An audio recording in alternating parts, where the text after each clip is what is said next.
Well, good afternoon, everybody. We're continuing with Letters on Occult Meditation video commentary, program 46 now. And today is the 27th. And I think what happened before here, this was done on the 26th. And we're up to page 223. We're still working on color in meditation. And, occasionally running into mistakes in the CD-ROM compared to what is offered in the books. And we have to assume that the books carry the greater weight. So this is about esoteric and exoteric colors. And let's just see that,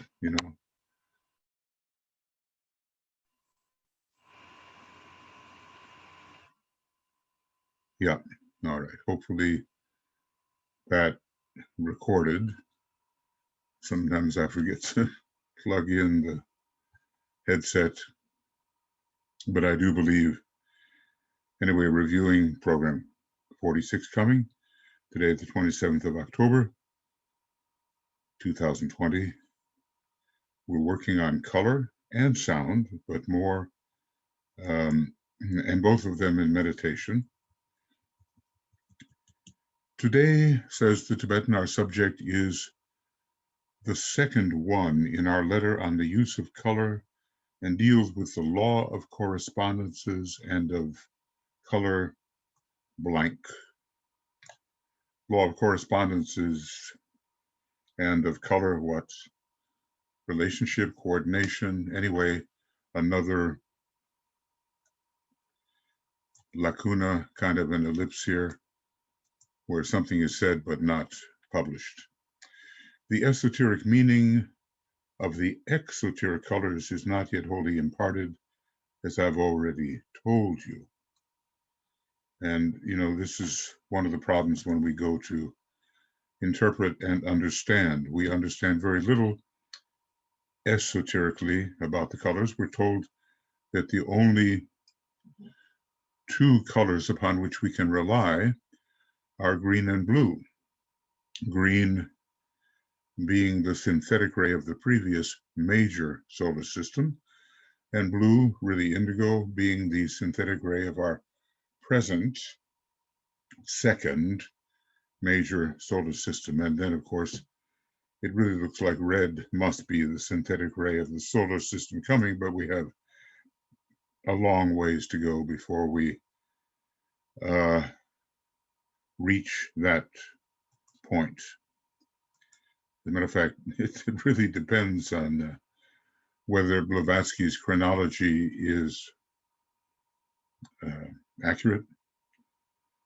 And she seems to say that it is, which puts for an objective and subjective solar system, or at least an etheric physical solar system, and the vehicles of the solar logos involved in producing that solar system, it gives us a span of trillions of Earth years. It seems unimaginable, and some are the thinkers that think that that's an exaggeration. I think the students of Sri Yukteswar, who was Yogananda's teacher, feels that there's a great exaggeration in the figures given by Blavatsky in The Secret Doctrine, but Blavatsky says no, they are accurate. And they vary very much with scientific figures, which give maybe the duration of a solar system as a 15 billion years, something like that. But of course, we're dealing with the inner aspects of a solar system that can last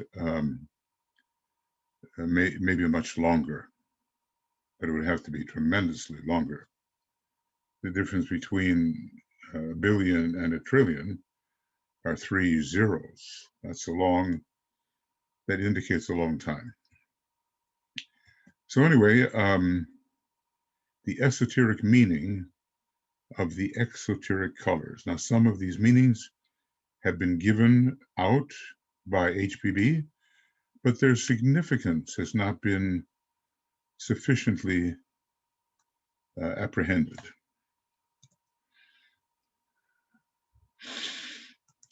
One hint I give for your wise consideration, hopefully it is that, some of the information given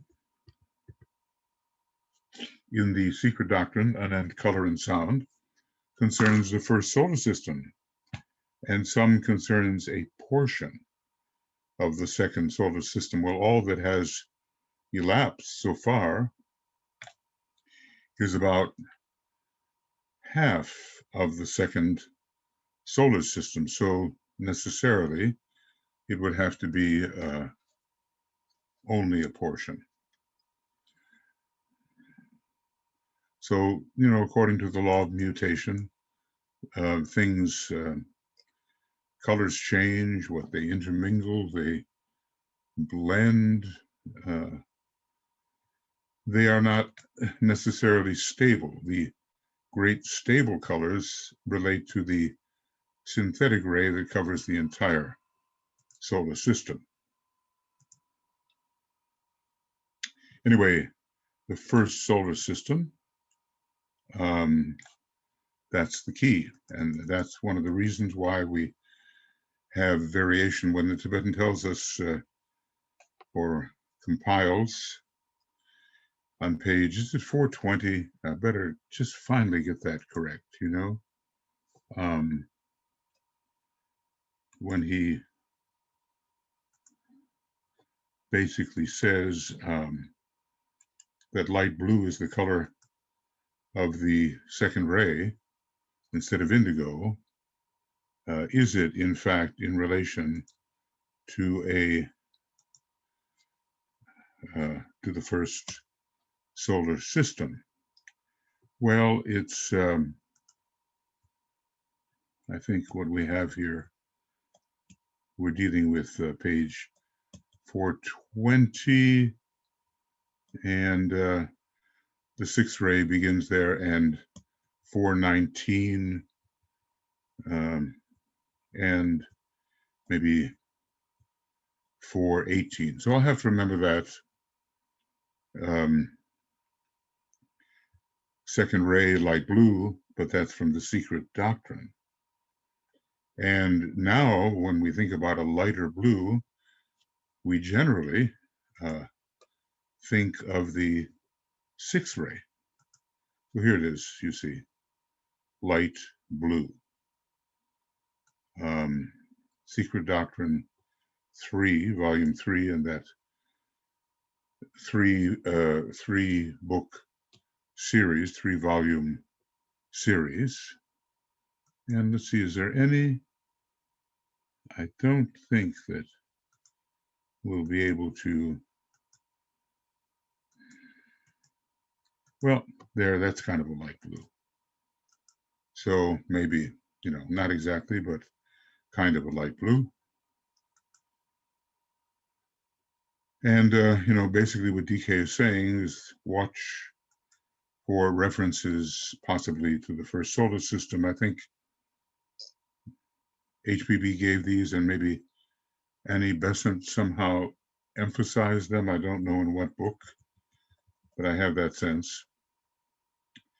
The distinction has naturally not been apprehended, says the Tibetan, but as a key fact for studying in the newer school, the revelation will be great.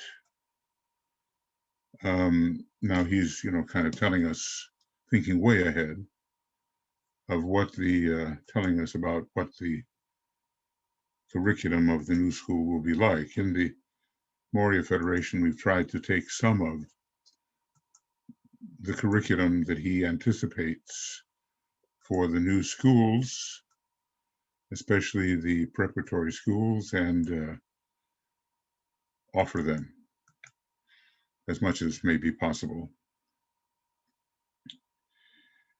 In this statement as to the esoteric significance of the colors, I would have you now tabulate, even though it can be found in the secret doctrine, in order to form the basis of such later communication as I may seek to impart.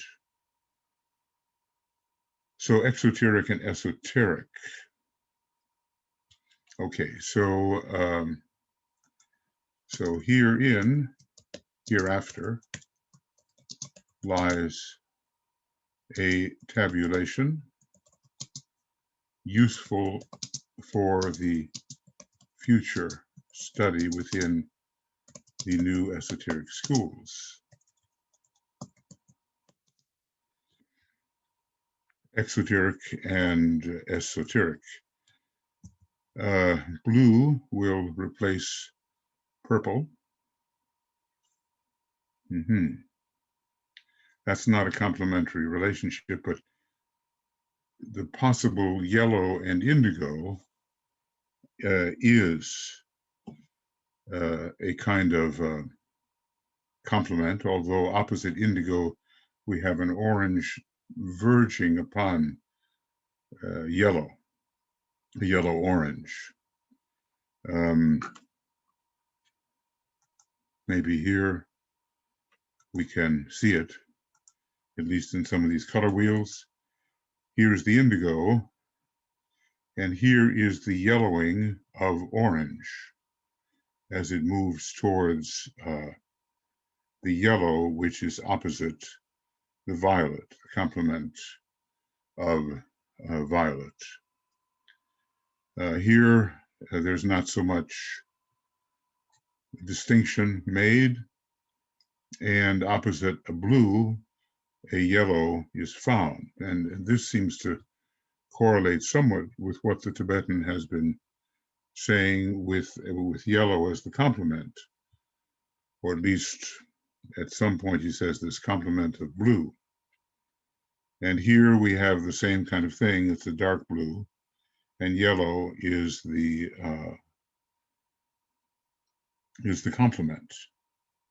So there is occasional differentiation in these color wheels, and deeper study of the frequencies will have to reveal which is accurate. The lighter the blue, it seems, the darker the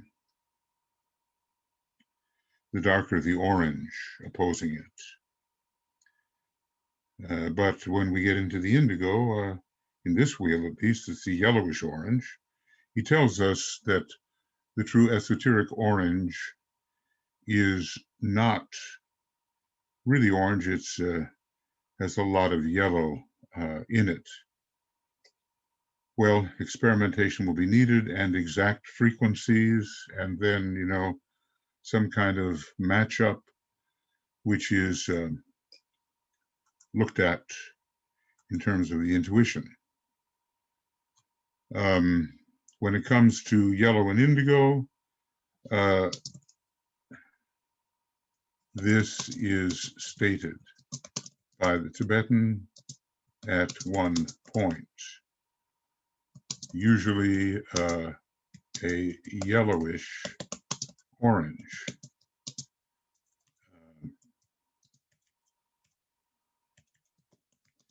Is the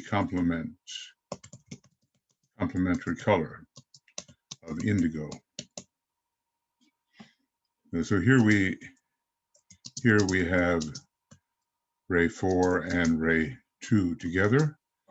With purple, the lowest etheric color is purple.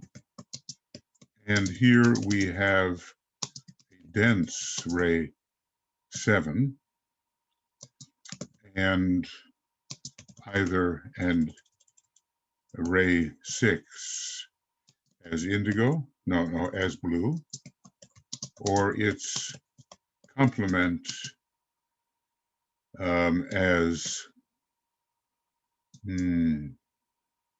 ray 5 orange.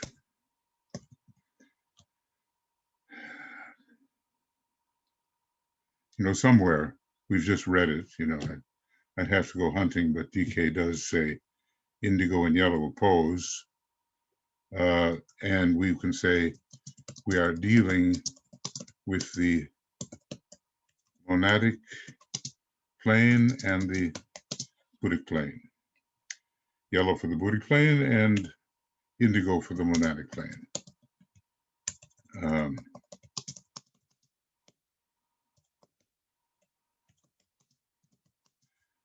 And indigo. Now, cream and yellow definitely is an example given in the secret doctrine, I think, but certainly on page 420 or 419. What page are we on here? I'll go back, and I've always got to make sure you see these things, because sometimes I forget, as I did yesterday for a fair amount of time. Cream and yellow are here for ray 4, but we don't have a secret doctrine reference. So here's the cream, and here's the yellow.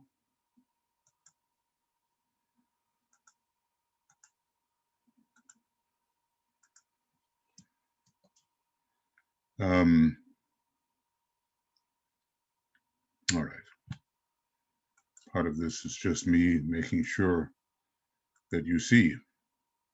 Cream and yellow given on page 419 of EP1, but with no secret doctrine reference. For the light blue, there is a secret doctrine reference. And let's just check this. How many secret doctrine references are there for these colors? Light blue is one, and the orange for the first ray is a secret doctrine reference as well. And I'll just have to show that to you. I don't have an orange highlight, but I'll make it yellow, We'll have to do. But it is a secret doctrine reference, as you see. The idea of orange for the first ray, which is sometimes put down as blue because blue is the opposite of orange. And when we come to blue being the opposite of orange, we basically do see it in this particular color wheel. There's a blue, orange opposite. Here's a lighter blue, deeper orange opposite. Here's an indigo blue, light yellowish orange opposite. So these orangey colors are opposite the blue in this color wheel. And unless the Tibetan is saying, well, the real yellow is more an orangey yellow, then you kind of wonder why it is that he says that yellow and blue, yellow and indigo are complements. But of course, they are deeply related because of the monadic plane and the Buddhic plane. The sixth principle of love wisdom is found on the Buddhic plane. And the second ray and the energy of love wisdom is found expressing strongly on the monadic plane, along with, for man, the first ray. So somehow what goes on the monadic plane is a combination of ray 1 and ray 2, generically. I mean, that is, whatever rays may be actually chosen in terms of the individual, generically, the second subplane, a monadic plane expression is a combination of ray 2 and ray 1. I know there's a lot of detail in all this, but your mind will get used to it. When I think back 50 years ago when I first really began to work with the Tibetan's material in this incarnation,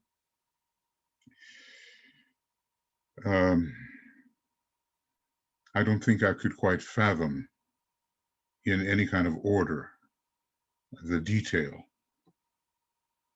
which I can now. So, let's just say that his mind is training my mind, and may it be so for all of us. Now, we don't necessarily have to be on his particular line of specialized detail and meticulous entirety, but it can't hurt us. It will be of value for us, even though ultimately our approach may be more on the pure love line or on the wisdom part of the second ray. Now, when it comes to white and violet, let's see, on page 421, or is it 221 of this book, white is deemed esoteric, probably due to the resolution of everything the violet has synthesized, and violet as exoteric. Here it is the reverse. So maybe, we'll have to look at what may be the context. So right now we're on page 546, and I want to go back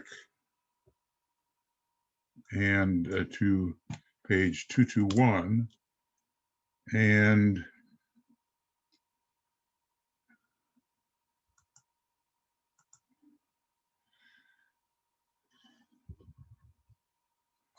how many? There's 3. The consummation of pure white light. So we're on page 221 here, and here I'm referring to 221. Yet at some distant time, red will be the basis of a solar system. The basis, what we call a basis. A basis is i.e. a synthetic ray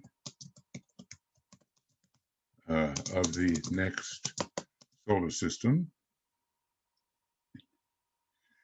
I wonder why he doesn't specify, but anyway, he says a solar system. And in the perfecting merging of red, green, and blue, eventually will be the completed work of the Logos and the consummation of pure white light. The consummation of pure white light. So there we will have white, I think, esoterically.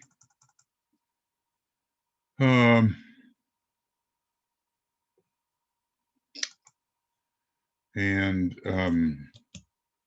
let's see if there's something. The activity aspect will be green, love system blue, the power system will be red, very definitely. And the Logos will have esoterically washed his robes and made them white in the blood. So that is the next step through great sacrifice, the whiteness achieved.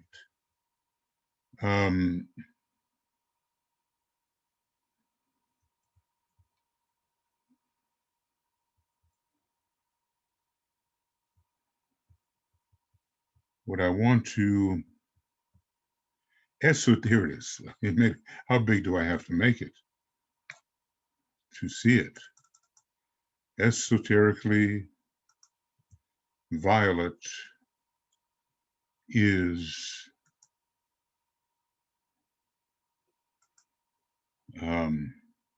white. So no question. Esoterically violet is white. So that's 72, and maybe if I make it 60, we will see that. Okay, so esoterically considered to be white, the synonym of perfection. Okay, and yet we are offered the opposite picture as well. And that opposite picture comes in here also on page 421, is it? Of Esoteric Psychology, Volume 1. And here it is. Exoterically white, esoterically violet. So, exact opposite statement. But if we look at white as, somehow synthesizing all the colors, we can see why, in contradistinction to what is said here, we can see why it should be considered esoteric in relation to the normal violet. Okay. So indeed, on page 221 of Letters on Occult Meditation, we see the opposite of what is here said.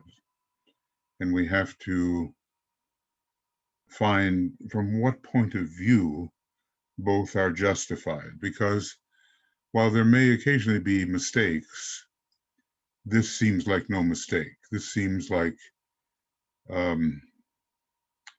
a designation according to a certain point of view. Now, the ultimate synthesis is white, but also from an exoteric point of view, it must be true as well. And, let us ponder on this, how white can be the exoteric color for violet. It certainly is at the extreme, just the way black is at the extreme. Maybe white and black can't be considered colors at all. The place where we find black is in this color, in these color designations, is as the exoteric color of ray 3 with green esoteric. So we have, and let's note it, we have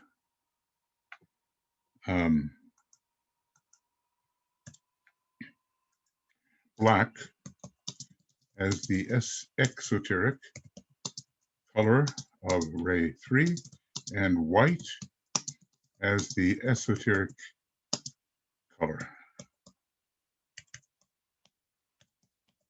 of ray 7. Now those two rays are related in a number of ways. They are both financial rays. They both have much to do with manifestation. We might say the manifestation that ray 3 controls is not so much in detail, but it gives the broad view, and in the detail of manifestation comes the 7th ray and the white.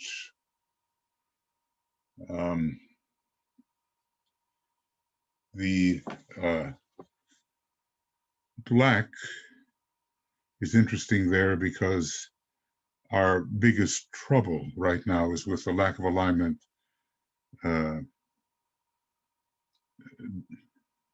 regarding the 3rd ray. You can even see, as I say, in the arc of the Big Dipper, you can see that the third ray star, Alioth, is too low in the arc. Now, that may be just an appearance from our Earth, but I think it indicates something. There's something about the third ray which is not yet fulfilled as it should be, and there will have to be a catching up and a redemption of the third ray. Maybe the seventh ray coming in now will help to some degree with that. We know that via the Mahachohan, third ray and seventh ray are connected. The Mahachohan has the seventh ray soul, that's Master R.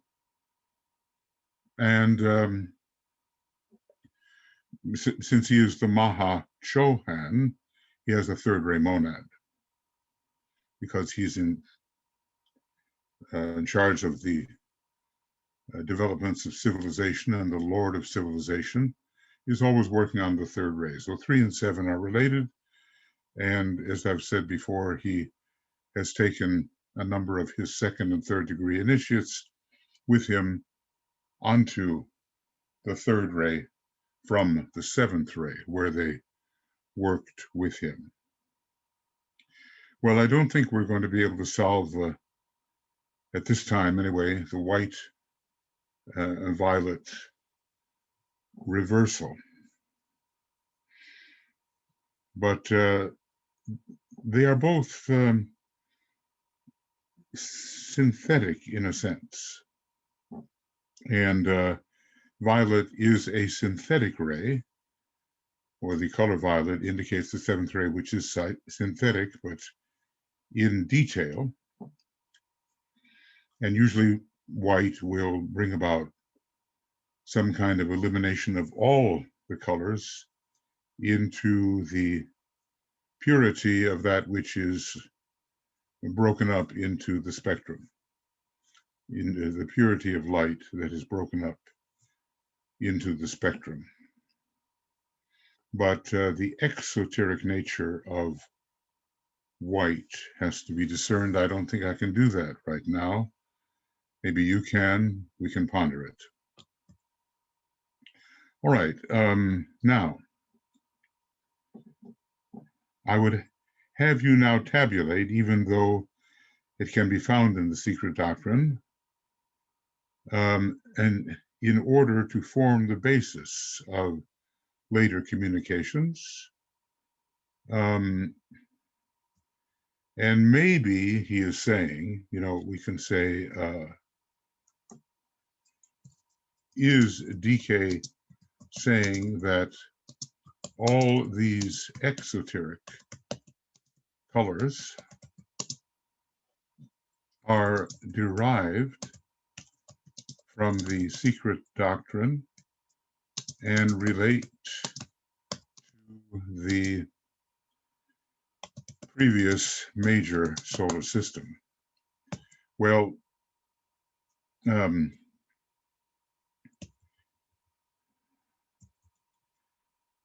I think on page 419, 420, right in there, we do not have the secret doctrine attributions.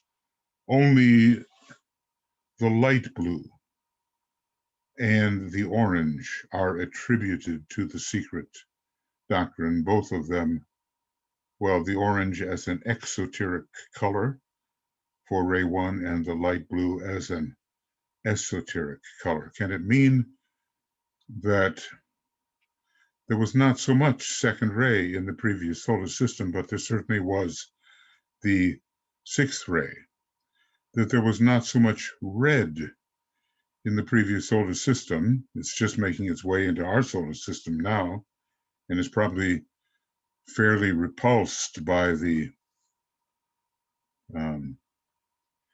solar logos for his own purposes. But that there was more orange representing the first ray. Now, the question of how high how many planes were there in the previous solar system? Were there 7? Were there only 5? If there were 5, we're talking about a Brahmic system with Vishnu and Shiva very undeveloped. And the very first aspect of Brahma then would be orange.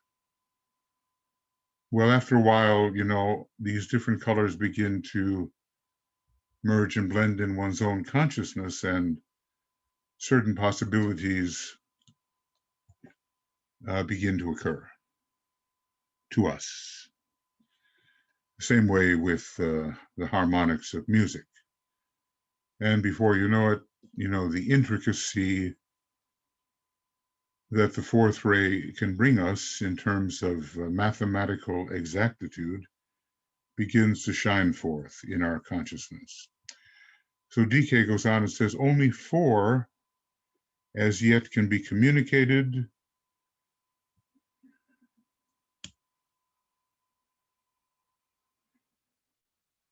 See, what is cream really? Is not cream color, yellowish white. That might have, and then white may, white in this instance may express more of its exoteric meaning. Anyway, what we seem to have here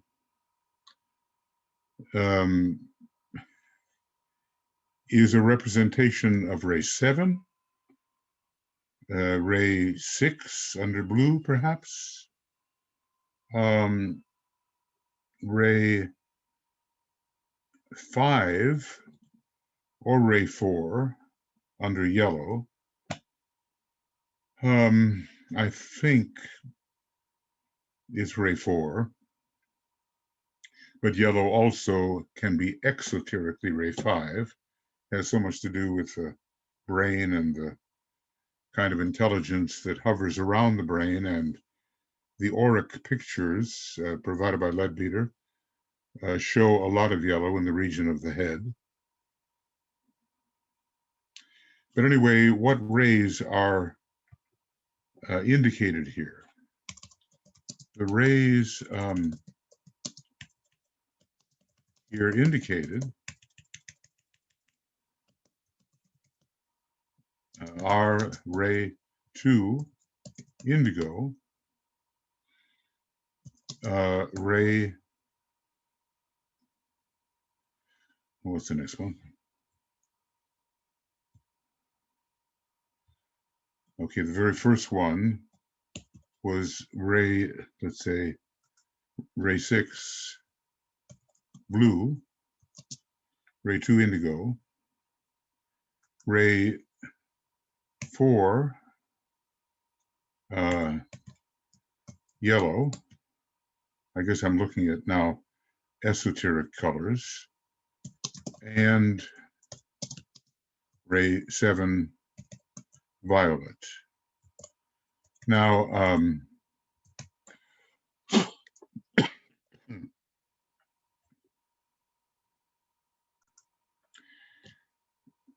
what is purple?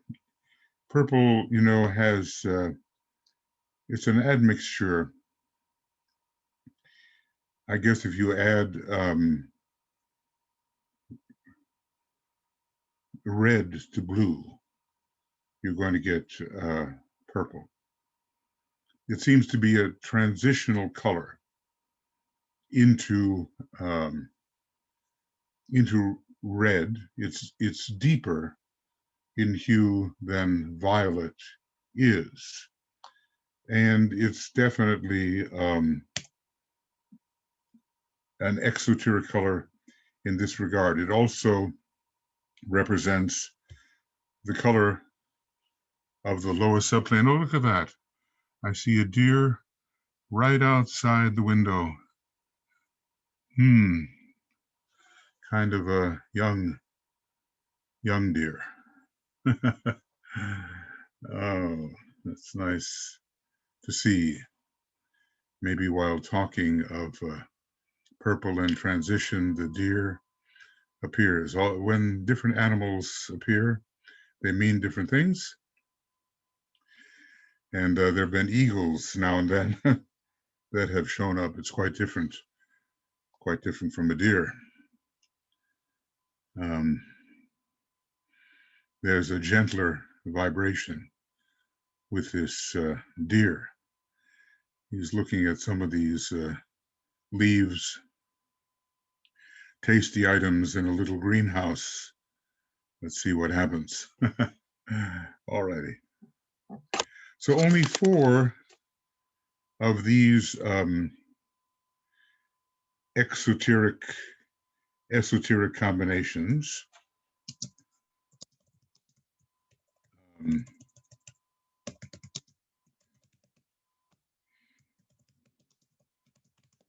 can as yet be communicated. I don't know why. Perhaps because we are in the 4th round of our 4th chain. But if rightly understood, they hold the key to the present 4th round and to its history. Well, that's quite a demand. There are,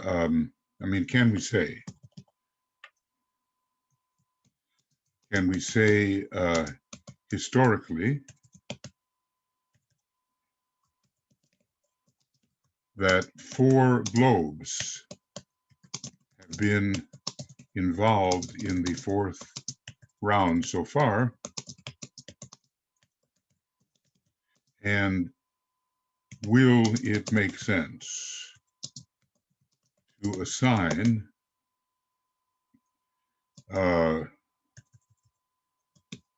let's say purple blue to globe 1, indigo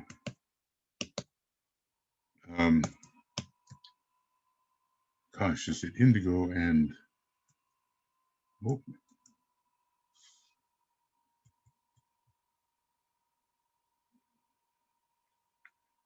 indigo and yellow, or yellow and indigo.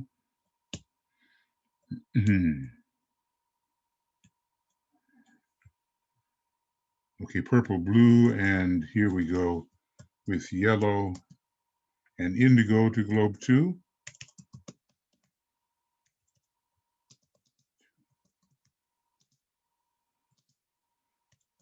And cream and yellow to globe 3. And, gosh, why am I? Yeah.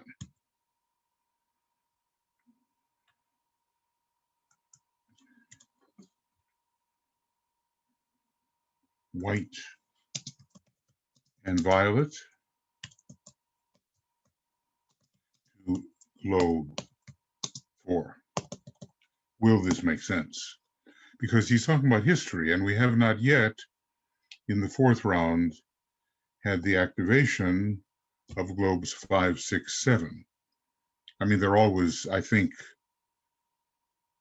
sustainingly active. You can't have a chakra system, which in fact these globes are, without some degree of livingness in them.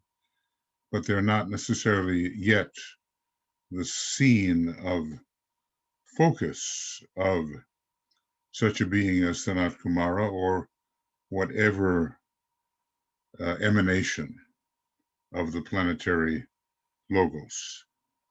So, this would be note that yellow is found twice. Maybe once in a fourth ray mode, or are both fourth ray modes. Maybe both instances are expressing the fourth ray. But remember that yellow can be exoterically related to the fifth ray. Now, this being the fourth chain and the fourth round, you will note, therefore, how in the number 4 lies the history of the present. And if only we could, well, how many root races have there been? Maybe, this also has to be considered in terms of human root races. So we would have 3, 4, 5, 6, and then 7 for the future. Or would we have, where would we begin counting? Counting at 4, if we counted at 4, these 4 instances would reach root race 7. But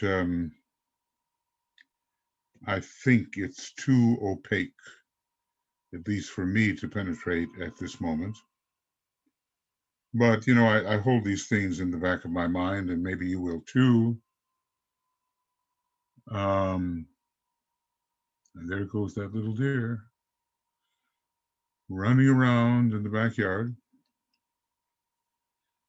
And then, something may slip in and clarify the arrangement. But if we could put the happenings on the various globes in terms of color, what would the colors be? So if we could put the happenings on the various globes in terms of color,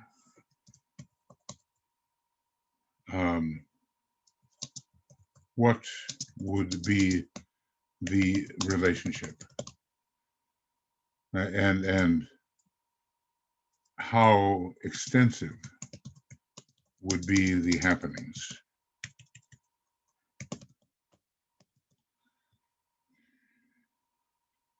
Well, I shouldn't get into this too much, really. But, if we talk about globes in the fourth chain,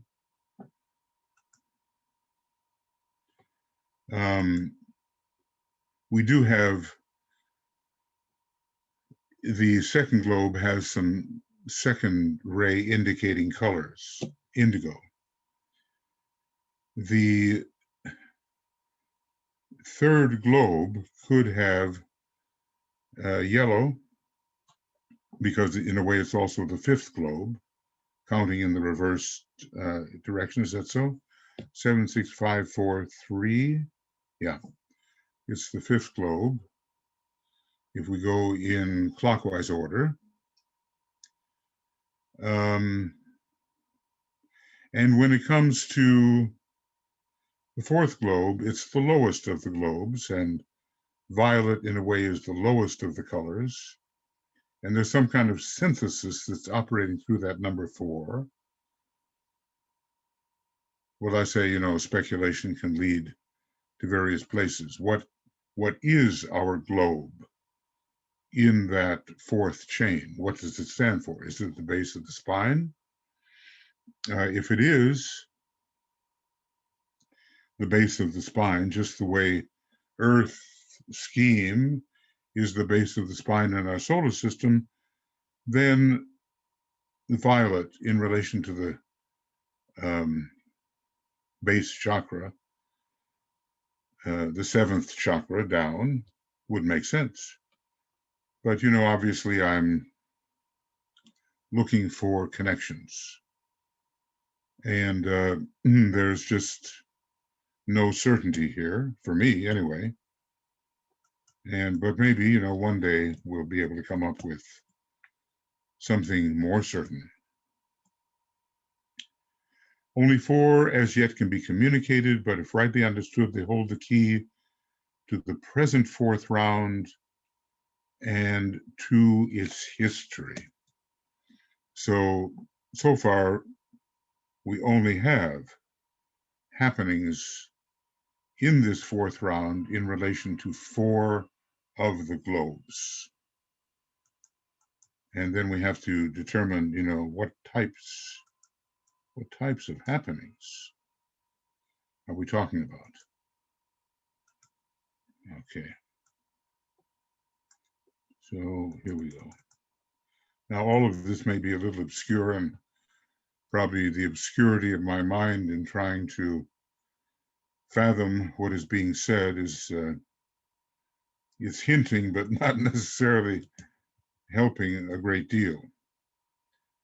But if we're talking about color and the history of the fourth round of this fourth chain, the history of the fourth round in relation to the four globes up to this point, color and happenings on those globes have to be related.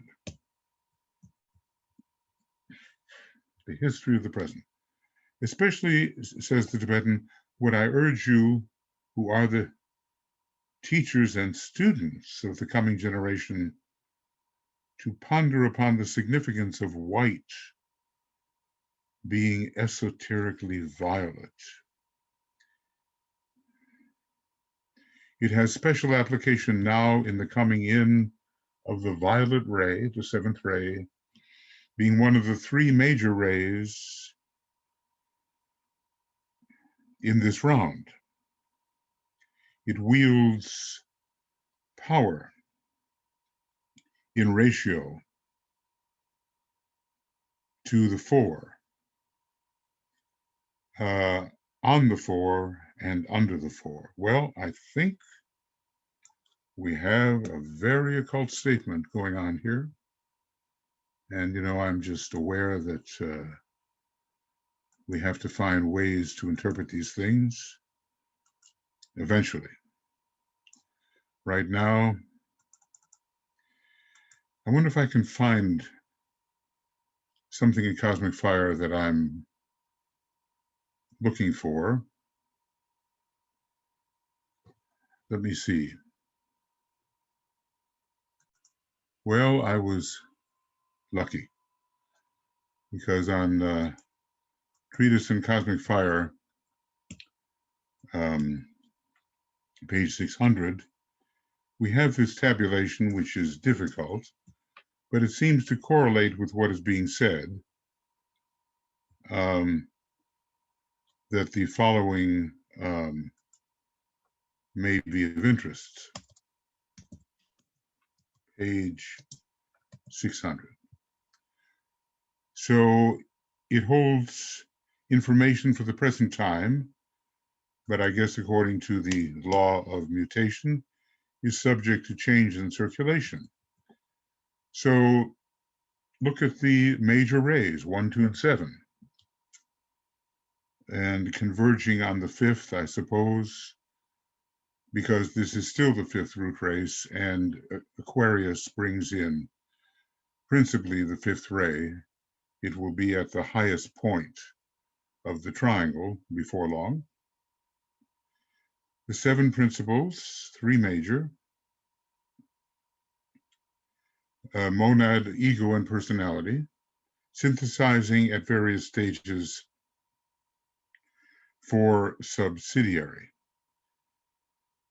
So, well, the personality has, let us say, 4 subsidiary principles. What are the chains? What about the chains? See, he says basically holding information for the present time. Now, the major chains are 1, 4, and 7. Well, we're presently involved in a major chain. Now, the 1, 4, and 7, pretty much the rays connected with Egypt, with the very advanced occult school one day to be there. The rays connected with Masonry, I would think. And a lot is going on in terms of a subsidiary fourth initiation on our chain, and maybe a larger scheme initiation for the Solar Logos going on in our fourth scheme, in which maybe one of the most important foci at this moment is the fourth chain. And of course, we have our fourth globe. What a lineup. What are the major rounds? Well, Manvantaras, gosh, he's distinguishing rounds from Manvantaras. Note, rounds are being distinguished from Manvantaras. Well, usually a round is a kind of Manvantara, so we don't know exactly what he means by Manvantaras when it comes to, unless he is speaking of Manvantaras as chain rounds or scheme rounds, and rounds as chain rounds. Because in a way, you know, there's a life current that activates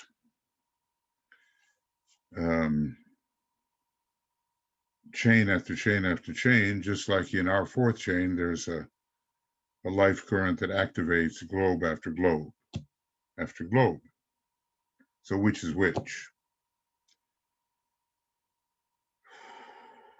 Anyway, whichever way it is, we are implicated.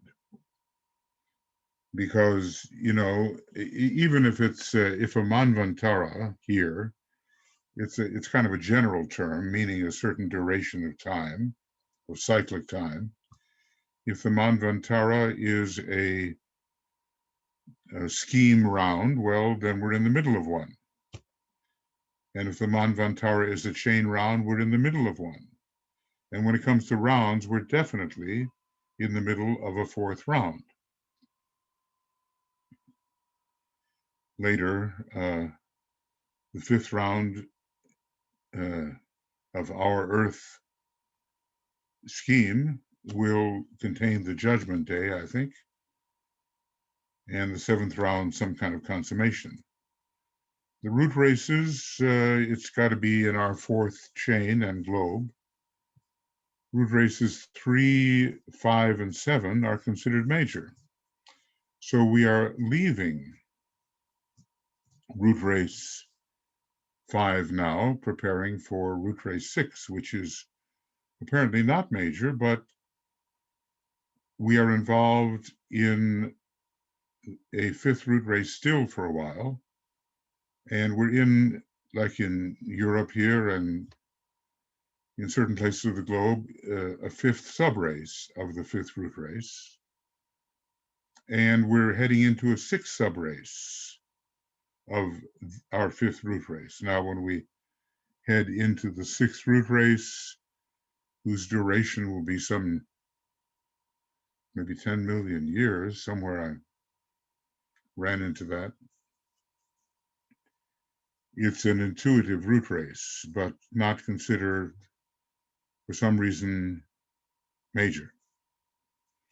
with initiations, 1 starts the initiation process, and 4 is a kind of consummation, putting us in direct touch with the monad, and 5 is mastership. Now that's from the human attainment point of view. If we look at a higher point of view, we have an entered apprentice initiation at the 1st degree, which is a planetary initiation. But the 5th degree is an entered apprentice in the Syrian system. And I just begin to wonder whether the 7th initiation has to do with the 7 solar systems, of which ours is one, making one and kind of an entered apprentice in that system. The esoteric colors. Okay, now we're back. Now we're back. All right. Well, that was, I think, very interesting. We just begin to realize what the Tibetan has given us and what he has suggested. And the vistas, Alice Betty described how these vistas opened up before her, vistas of things that were not even written down by the Tibetan, but what he was giving opened up the vistas. Now, why did I go there? Be nice to know that. Maybe a little later, after having journeyed there, I do know that. Okay. Well, because it was such an occult statement. Especially what I urge you, teachers and students, to ponder on the significance of white being esoterically violet. Well, violet is definitely a color of articulated synthesis. Violet is a color of what I'm calling articulated or differentiated synthesis. It has special application now in the coming in of the violet ray. Well, we just saw which rays were most important now, and 1, 2, and 7 were. And interestingly enough, when you look at the masters who are kind of launching things into the Aquarian age, the first ray ashram of Master Moria, the second ray ashrams of K, H, and DK, and the 7th ray ashram of Master R, because, even though he's on the 3rd ray, he's working much through the 7th, having had, or still having, a 7th ray, soul or triad, ego, true ego is the triad. So he's equipped to work on the 7th from the 3rd. So it's violet is a color of differentiated or articulated synthesis, and white, white rids us of all color, as usually conceived. It is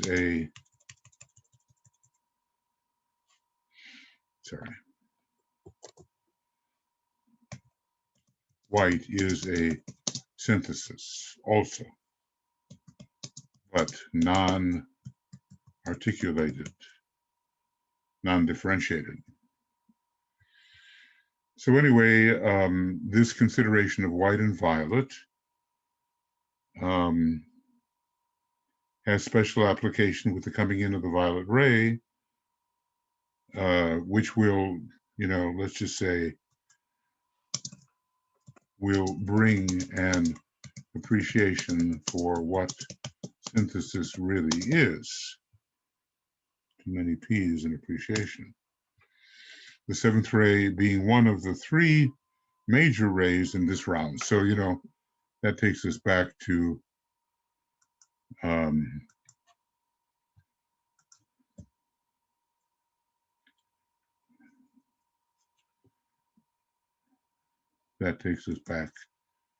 this. Here we are, major rays. That's the link from Letters on Occult Meditation to this tabulation where 1, 2, and 7 are considered to be major rays. And yet converging upon the fifth, you know, maybe as the summary of the fruits gathered during this very long, well, not so long, but long fifth root race. Fifth root race seems a lot shorter, actually, almost like the neck of a bottleneck, than the sixth root race will be, where things begin to widen out and take longer. But somehow this tabulation is, you know, really indicative of what the higher beings have to emphasize, and maybe it'll tell us something about what we have also to emphasize.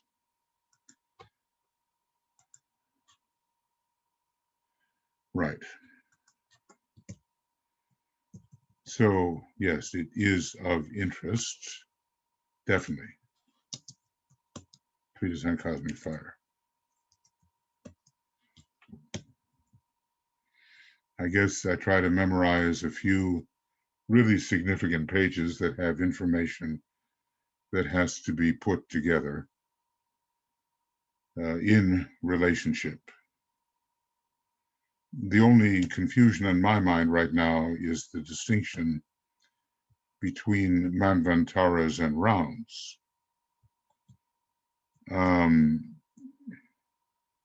And let's just say here, rounds may apply more likely to chain manvantaras, and the term manvantaras apply perhaps to scheme rounds. I hope that's a little bit clear. Why would he use two distinct words? But there are two distinct cycles. That's pretty clear. A kind of a round cycle in the chain and a round cycle in the scheme. And for one of those, the term manvantaras is being used, even though a normal round is sometimes called a manvantara. And what I mean by a normal round is a chain manvantara. Very little is discussed about what we might call a scheme manvantara. This whole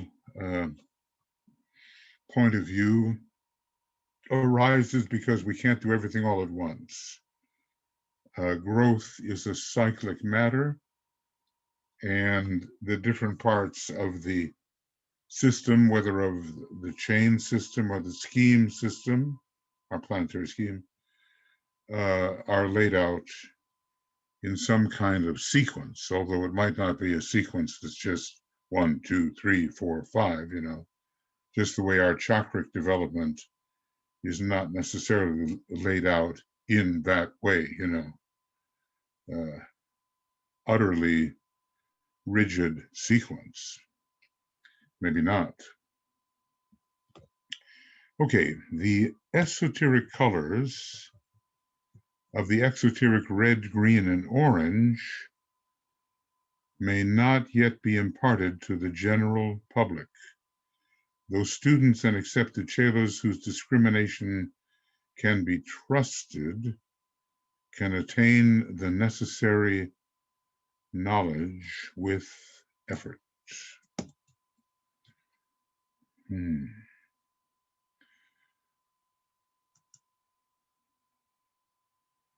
So exoteric red is not the same as the esoteric red, which on page, is it 419? I hope so.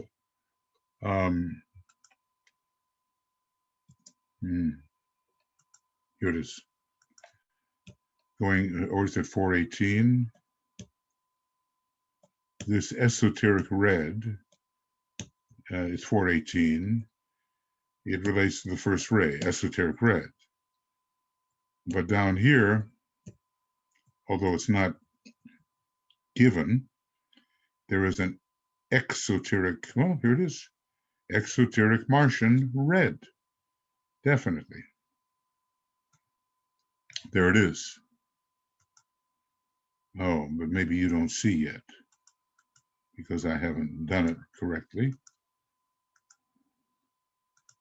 And now you can see. Exoteric red on the 6th ray, and there is an esoteric red on the 1st ray. Now, all the while, DK assuring us that we don't have yet the sensitivity to see the beauty of the real colors here.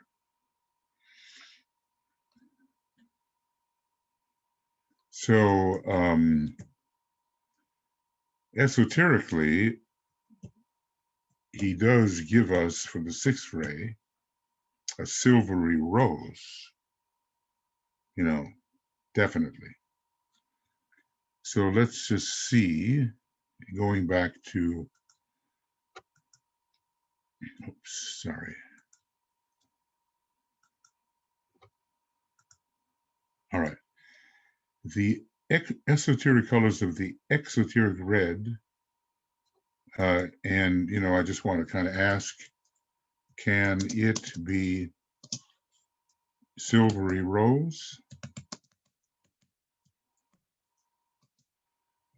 Or is it the usual complementary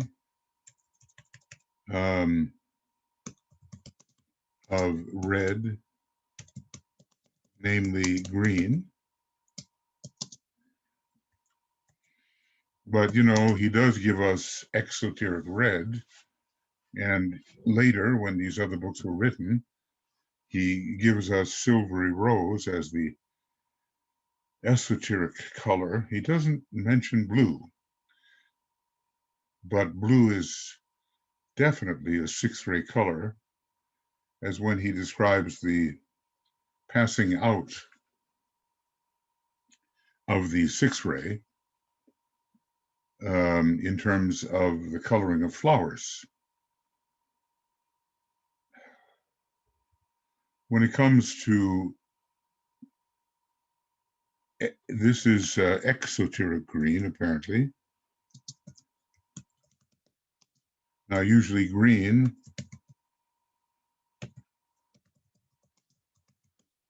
is given as an esoteric color, but not here. And orange,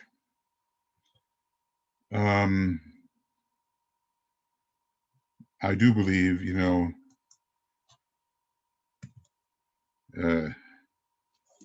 here we may be speaking of indigo, which has not yet been discussed when this was written. That the esoteric color of the 5th ray is orange. But in that particular context, setting aside the mistake that was made in the CD-ROM, we have exoterically yellow for the 5th ray.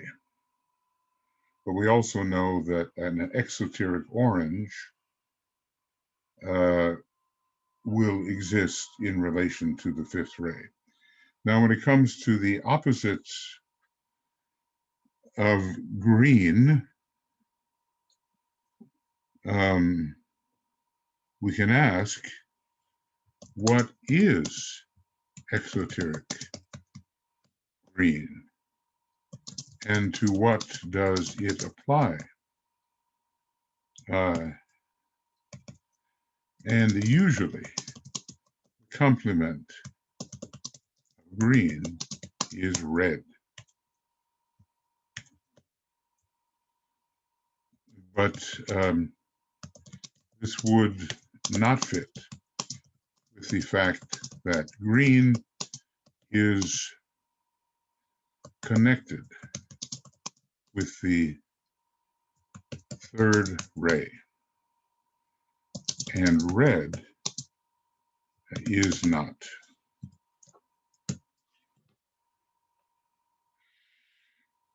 So, exoteric green.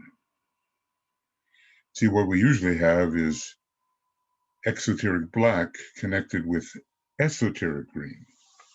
That's on the third ray.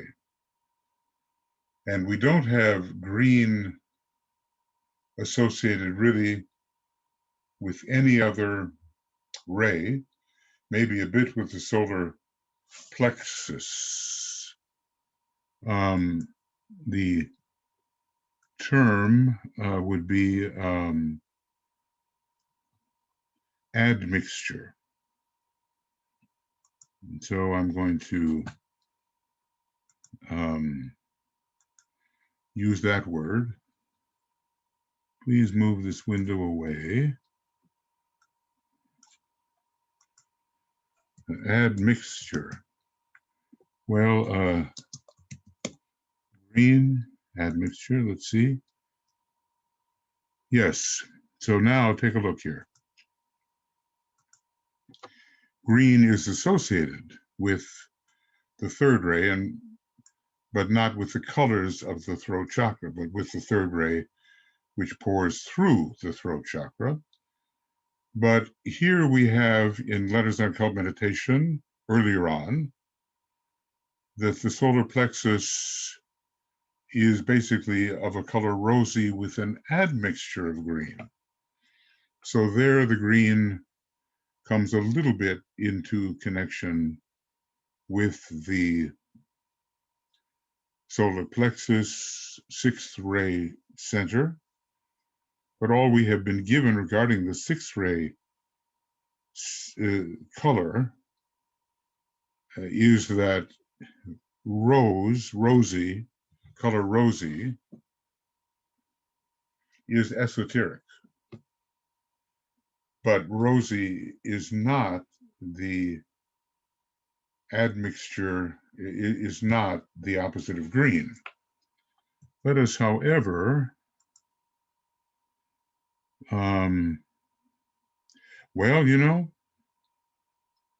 this is interesting. And I'm going to, let's see.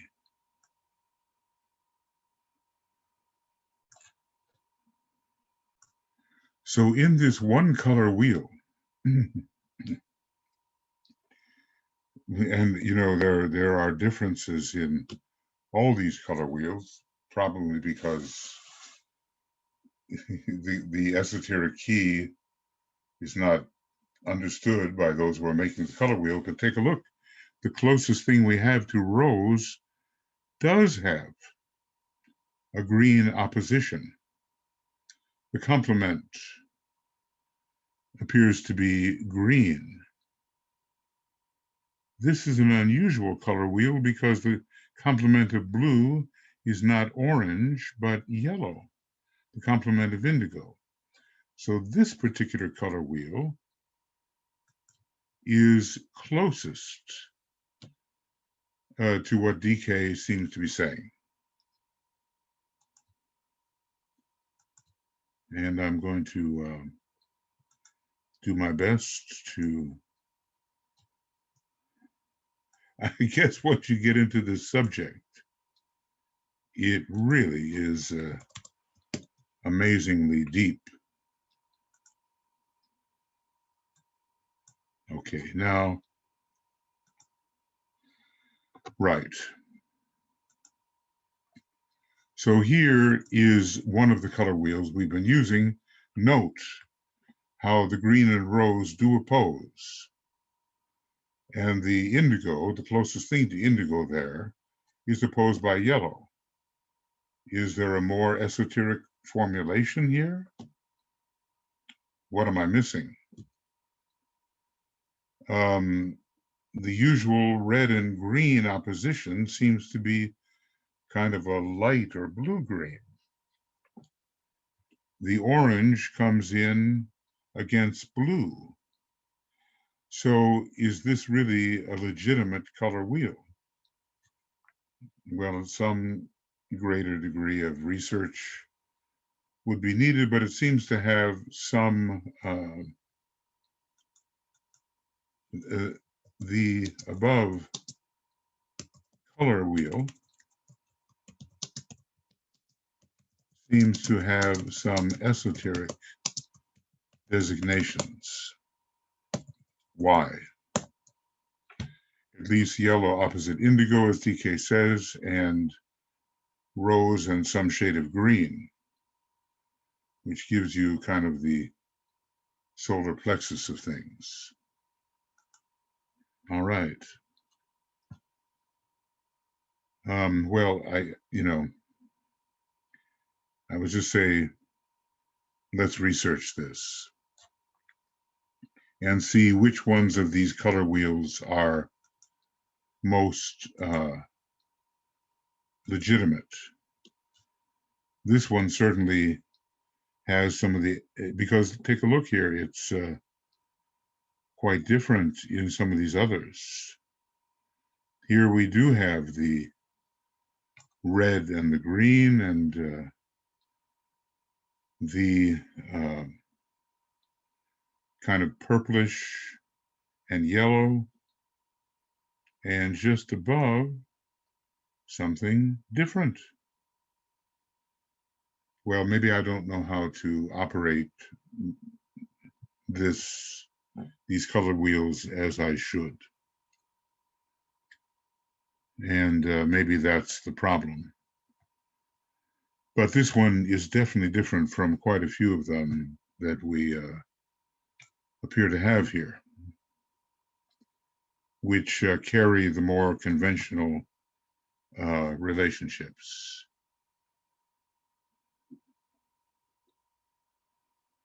Yes, every one of these does. Here are primary colors and pigment, and oppose the red is the green, green and red, and oppose the purple is the yellow, and oppose the blue is the orange. That's the usual consideration, but not here, not here, over on the right. We have different apparent complements.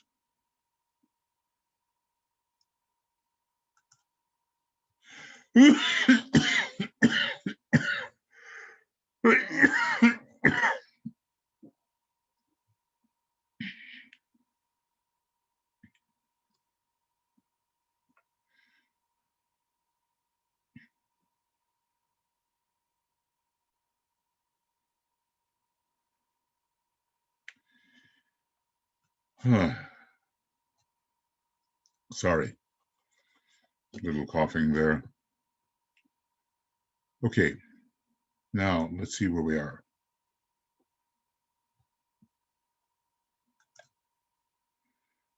I'm hoping that, no, that's not it. And this is it. Yeah, this is the one.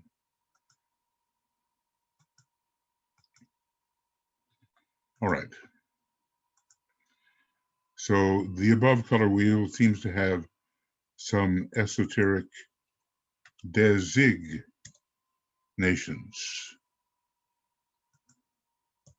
Maybe. And why? Okay.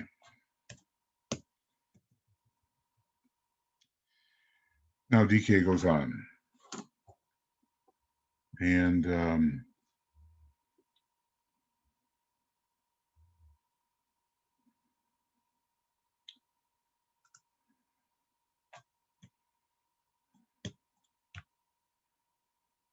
you know, it's quite a tangle if you really think about it, quite intricate.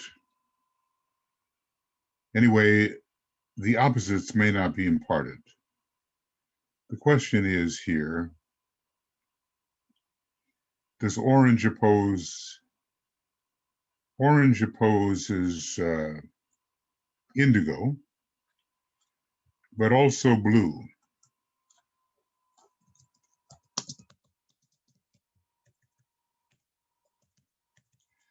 And when we come to the esoteric color of exoteric green, rose is showing on one of the color wheels. And that makes sense in terms of how the solar plexus works. Rose with an admixture of green.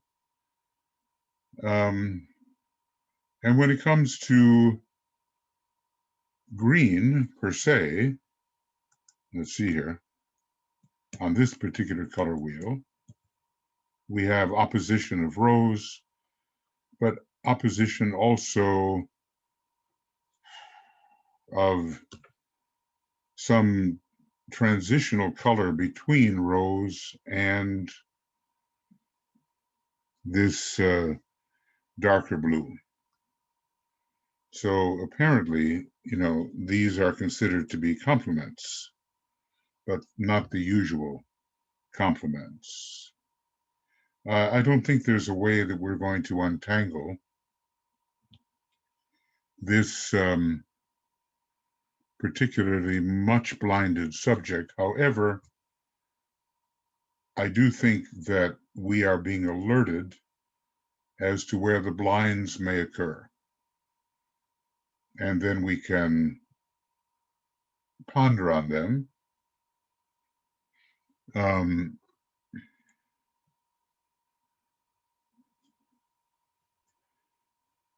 Yeah, we can ponder on them in such a way that maybe light will come.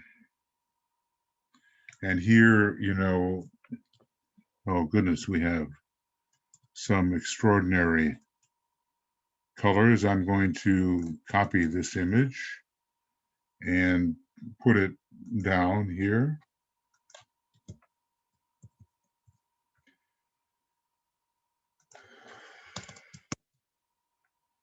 And here we have it.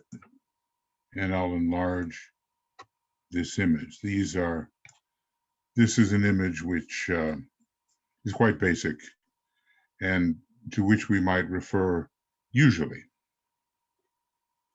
Now I'll also go to this particular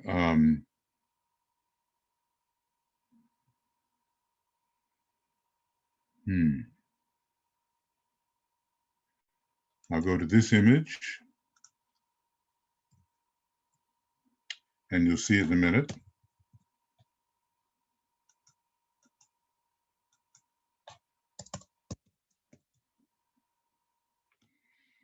That's pretty good. And we see primary, secondary, and tertiary colors. The primary as close to the originals. Secondary seem to be complementary colors. And then tertiary derived from still other hues. And I'll do one more. It's really a beautiful section here. Oh, I'm being redirected. I don't want that.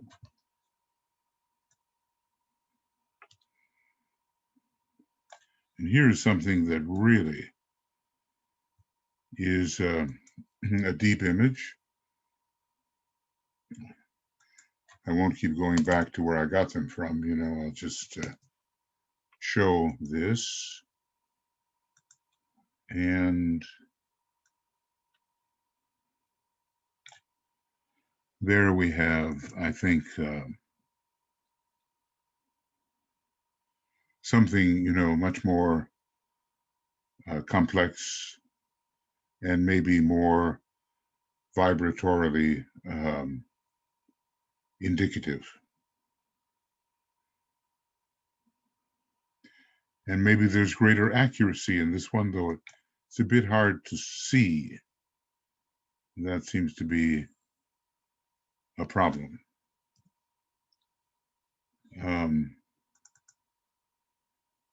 And here we can, I think, see it better. This more expansive color wheel. I think even though the image is a bit smaller, the print is clearer. So that should show up for you. And here are the color names. You know, here is navy blue, and dark royal blue, ultramarine, you know. These are all colors that we, whose names are familiar to us. And the red is opposite, really, the dark cyan, and pale raspberry is opposite cyan. So here, the degree of complexity has entered. Now, when it comes to blue, yellow is considered here the opposite or complement. I think this particular much delineated chart may show us something that the others will not. And the rose colors are here, and they are involved with green. So I think, you know, this may be more related to light than pigment. Anyway, I'm aware that we can't really just listen to this particular section that I'm talking about, because it's such a visual thing. And, you know, I know I've left a lot of threads in the air here. So anyway, maybe we can, through careful attention, discover what the esoteric colors of exoteric red, exoteric green, and exoteric orange may be. It's a huge study. I can see that. And here on this particular color wheel, it can be, I think, light, related to light. And there's kind of a cyan after, opposite the red, not just a green. And kind of a yellow opposite the indigo, and kind of a rose or magenta opposite the green. So, and maybe this color wheel relates to light, and some of the others to pigment, and thus the differences. Now, in general, for decay, he usually uses light, and in which case the green represents ray 3. But in one case, he does use pigment where the third ray monad is considered to be yellow. So I'm going to ask here, okay, this may be light, at least I put the thought up in the air, and where the differences occur, maybe we can differentiate accordingly. See, yellow here is opposite the purple, green is opposite the red, and orange is opposite the sort of indigo. But when it comes to light, perhaps, we have cyan opposite the red. We have yellow opposite the darker blue here. And maybe the darker the blue would become, the lighter the yellow would become. And we have magenta or kind of a rose opposite the green. Maybe that's what we're dealing with after all. Okay. Now he says he would like to point out certain other considerations. You know, I have to kind of apologize. I open up a subject here. I'm not DK, I can't really finish it. But at least some threads which can be connected are in the air. And we may, you know, it's not for one person to do that. It's for a whole group to be able to do that. And maybe we can come up with what is clear. I mean, I feel a lot clearer when I look at such an obvious discrepancy as what is in this first color wheel, which just simply seems to be related to light.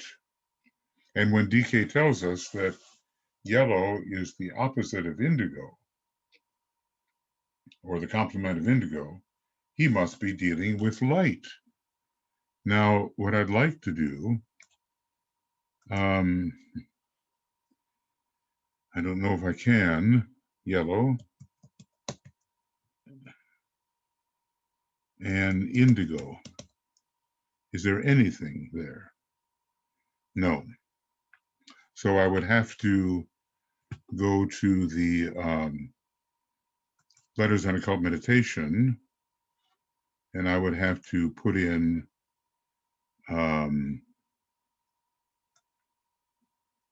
okay, let's make sure that I can do this. I would have to put in yellow, indigo. And there from the CD-ROM, maybe something of value can emerge.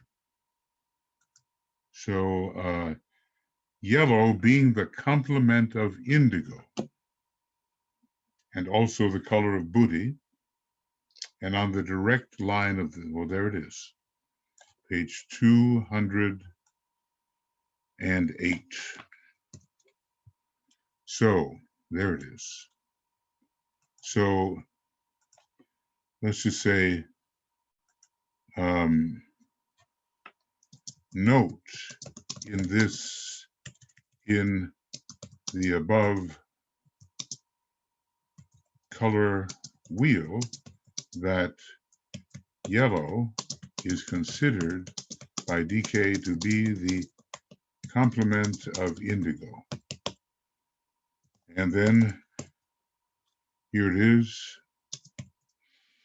LOOM 208. Well, you know, it seems to be clarifying a little bit in my mind, and maybe in yours too. There's no question that pigment is more earthy, and yellow and light more ethereal. And we have reference to the 7 rays of light. So I think there was some confusion in my mind here. I noticed the color wheels are very different and giving different indications. And maybe the whole issue of pigment versus light is what we are having to acknowledge and deal with. Okay.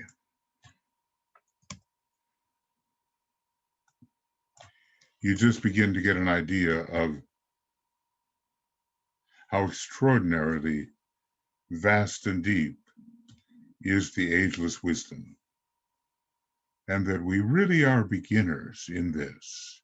I mean, if the planetary logos is a beginner, in a way, not yet a sacred planet, and yet a supreme deity for us, how much more so are we identifying ourselves as a tiny emanation, beginners? So we just accept that.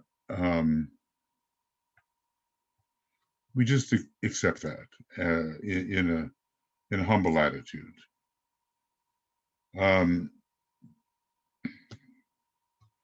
So this is yellow, and I'm going to, I like to make it as close to the actual color as I can. Yellow being the complement of indigo. Now it becomes clear because all the color wheels were demonstrating some kind of orange as the complement of indigo.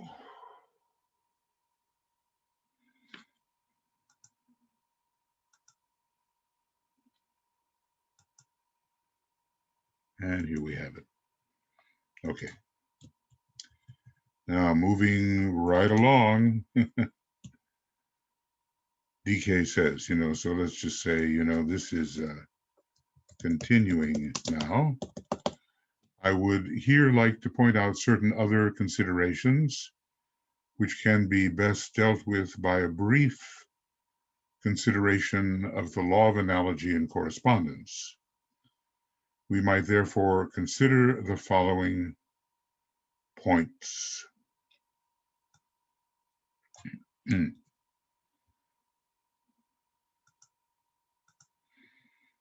Okay, so point A,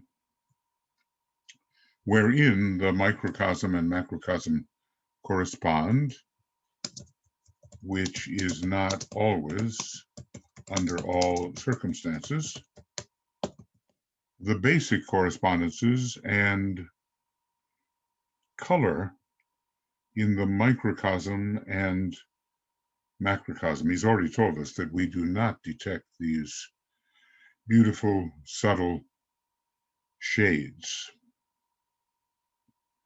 which are the interior colors, that maybe that which is most harsh is what we do detect. But some hint about this is given in Discipleship in the New Age, Volume 2, if it lets me go there, because I've got quite a few of these open right now. And Formula 4. And what does it say? Lead us from chaos to beauty. And let's see if I can do anything that, yeah. It's called The Sun Upon the Square.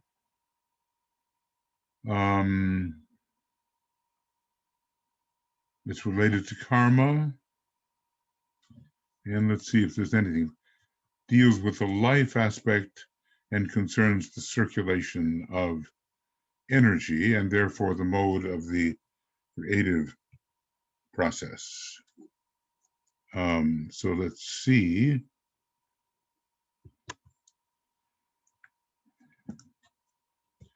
If there's anything here. Yes, here it is. So there lies, I'll just underline it, and I think that you can see that he's hinting at the difference between gross and refined colors, right? Okay, so here he is. There lies before the investigator a square or oblong composed of a kaleidoscopic mass of inchoate, formless or not precisely formed colors, moving, pulsating, and in constant, indescribable confusion. Superimposed upon this square is a radiant sun with the penumbra composed of 7 prismatic colors. These radiate from the sun in regular bands and produce a marvelous blaze of color. Now, here's the point. The background of the square appears to have its confusion of colors shown of a heavy, brilliant kind and quality. Heavy, brilliant. The scheme of beauty emerging, even if it appears as superimposed, is translucent and delicate and radiantly living in hue. The heavier background can be distinctly seen through the translucence. This formula differs according to the polarization of the one who visions it and who studies it, if he is focused in the personality and is therefore conditioned by his personality ray. One type of energy will impinge upon his consciousness. If he is soul conscious and soul focused, another type of energy will have its effect. Thus, 2 different pictures will emerge, both will be correct, but the interpreting agent will be different. Okay, well, there we have the contrast between that which is delicate, translucent, and beautiful and radiant, and the heavier, brilliant, kind of cruder colors, and obviously a transformation is in effect. A transformation is occurring. All right.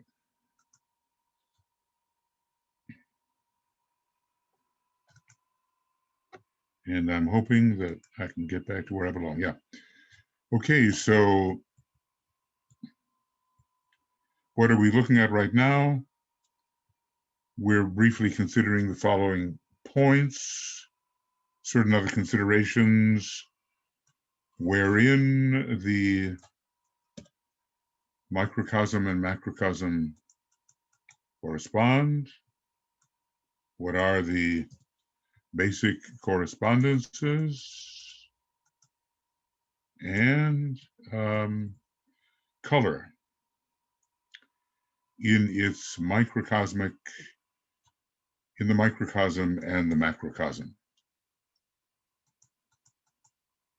So let us briefly take up each point, for in the right apprehension of the law lies the ability to think esoterically and wrest the inner meaning out of the external happenings. In the right apprehension of the law lies the ability to think esoterically.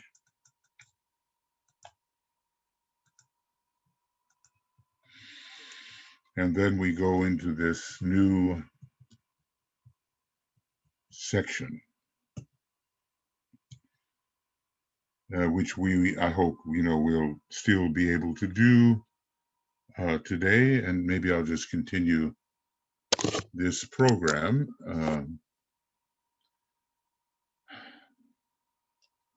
We have so much indicated, and putting the pieces together and finding the correct and luminous lines of relationship is what we are looking for. Now, we pretty well have to rely upon the associative factor in the mind to bring us into a consideration of truth via pure reason. And that's what I'm trying to do. But, running up against the wall quite frequently, and then, really having to zero in and ponder. But if I can at least offer the opening of a subject, or at least call attention to a subject which Master DK has opened for us, then something of value may emerge, and we may see more of the whole in relationship, and with, I can only say, increasing meticulous entirety. I mean, we'll become increasingly meticulous and increasingly entitritous, which will, of course, increase our sphere of knowledge and our understanding of how things are related. So right now, and for the moment, I'll take a little break, but I will continue with this as much as I can. Okay, are we challenged? I am challenged. Are you challenged? And this is one of the preliminary books. Just imagine now we're going through Cosmic Fire in depth, and just imagine, what are we at? The 2%, 3% range of comprehension of what is given, and if we deal with what is implied, our percentage lowers. All right, we'll continue as we go. Okay, friends, let's go on now a little bit. We have something here called microcosmic and macrocosmic correspondence. Now, we've been looking at various colors, and colors for which are exoteric in nature and have as yet no given esoteric color. At least he cannot give that to us. We can only receive 4, and the 4 we have received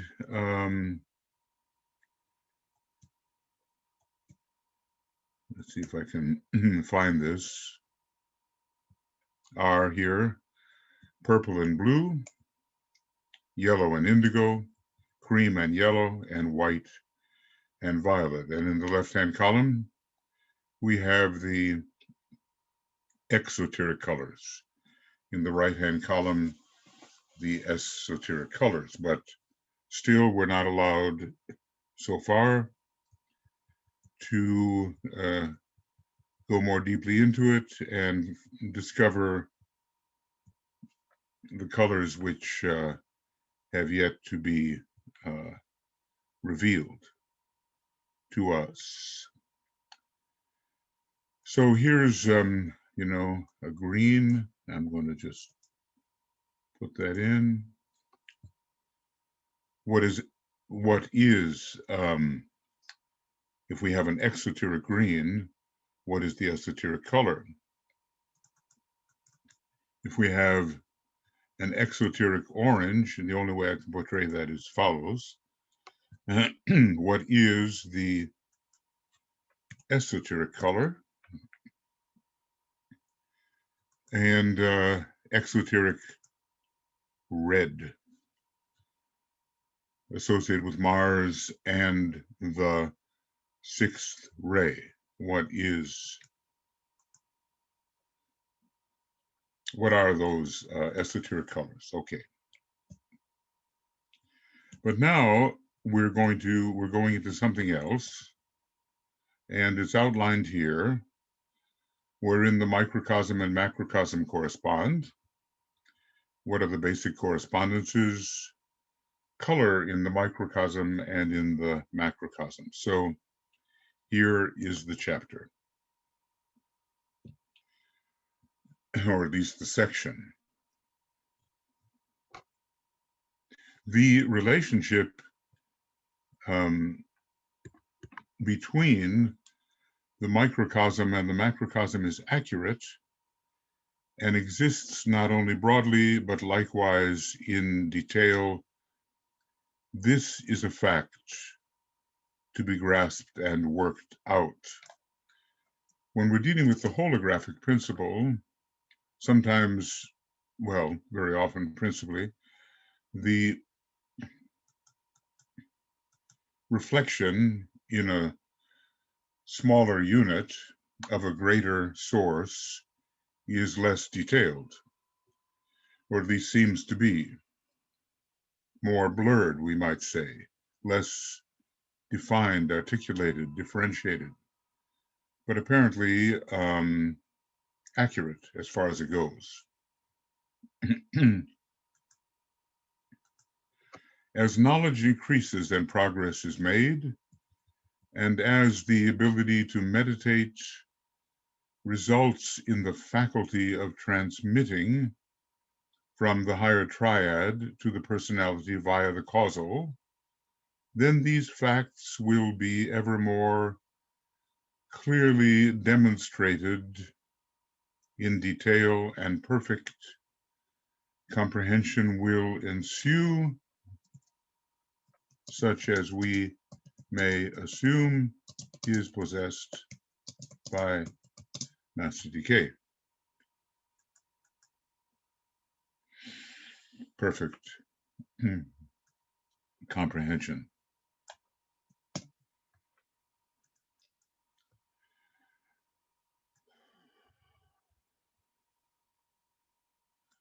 Okay.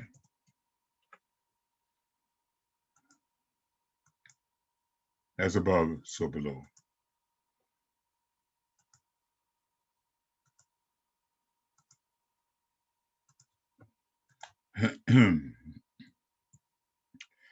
As above, so below is a truism glibly repeated but little realized. What is found above and what will consequently be developing below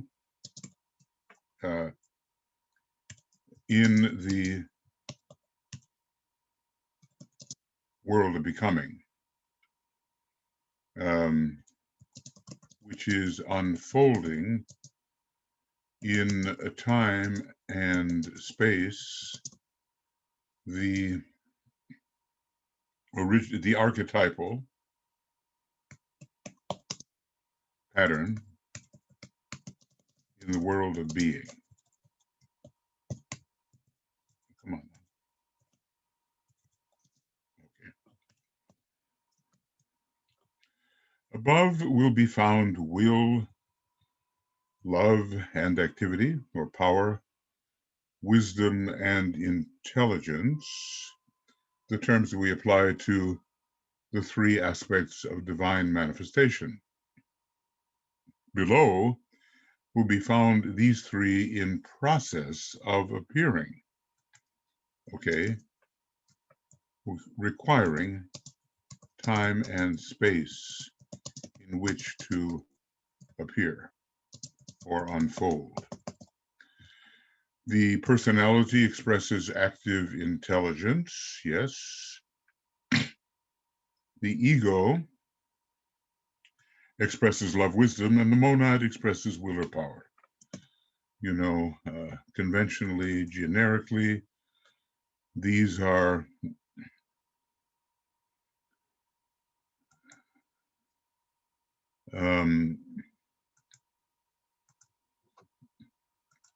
of these three colors. Love or wisdom also expressed within the spiritual triad, which is the true ego, the true ego.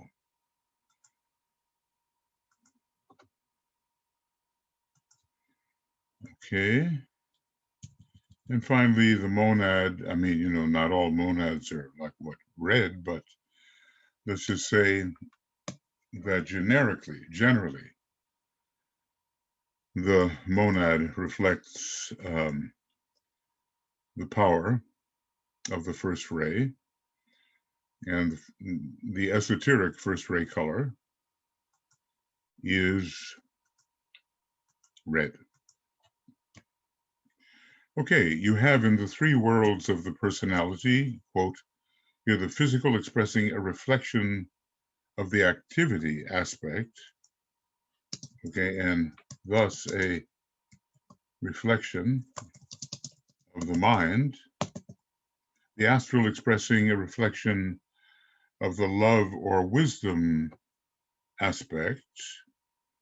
So, you know, these are these are correspondences, but not inverted reflections. There's a difference of taking a triangle and imposing it upon another triangle, and then having a kind of reflection. That's not, of course, I could try to draw that all out, but it's not worth the time. You get the difference between two triangles that meet at their apex, and then two triangles, one above another, baseline parallel to baseline. So love, wisdom aspect, yes, the astral and the mental, expressing a reflection of the will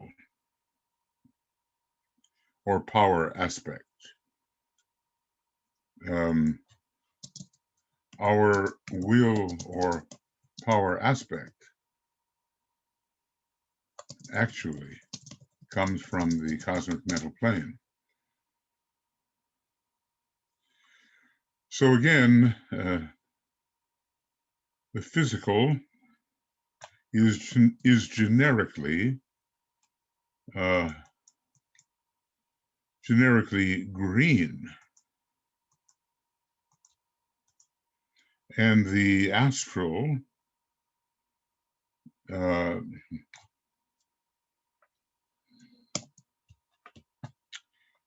is generically blue, or let's say indigo, and the mental, well, this is where we get into trouble because of how things are in this solar system. I'm going to say the mental is not generically red, but it can be looked at as generically orange. And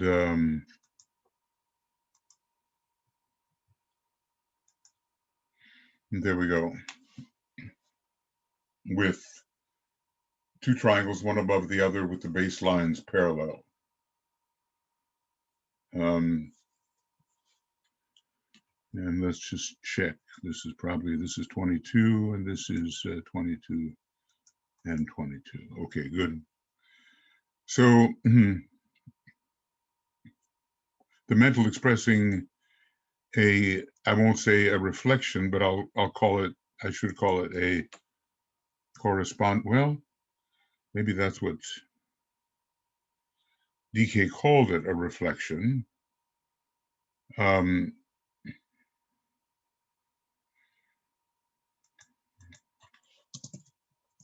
Though Master DK calls this a reflection, it actually is more a superimposition.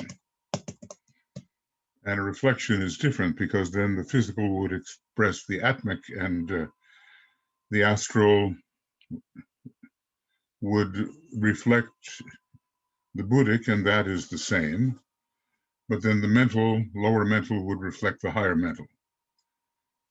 So I trust that, we're seeing the difference between a correspondential superimposition with parallel baselines, and then an inverted triangle above and an upright triangle below, touching at the main apexes.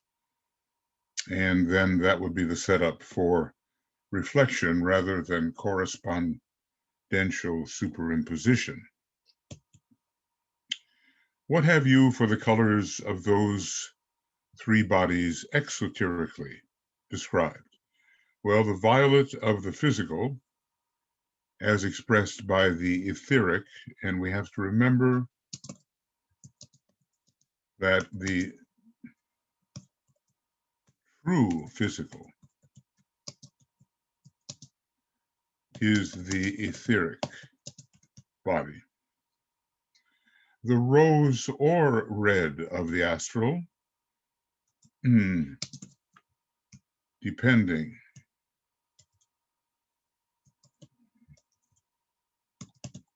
upon the degree of unfoldment,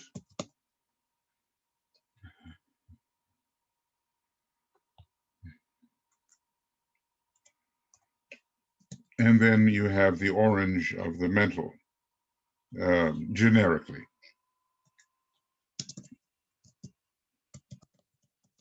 Although the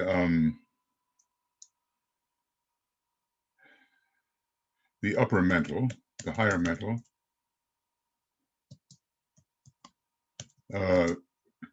suggests blue. You kind of wonder, if you divide planes, can the upper part suggest the more esoteric color?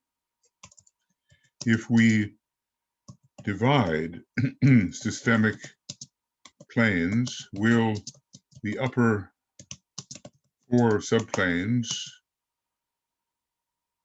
or maybe in some cases 3 subplanes, express the esoteric color? Well, it seems to work out in terms of the mind.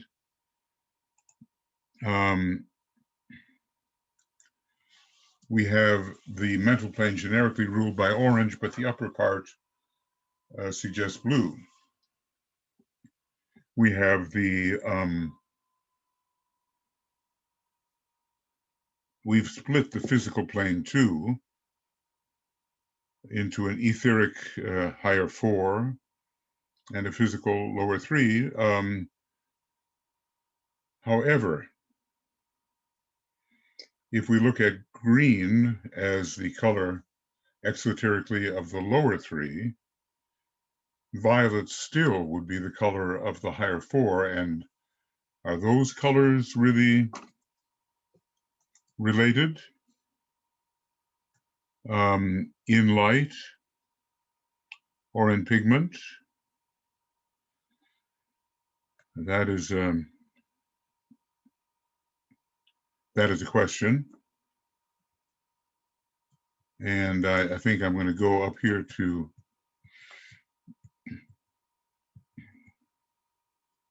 this presentation in light, and I think we do see, interestingly enough, in light, a complementarity between violet and a shade of green. Now that is interesting.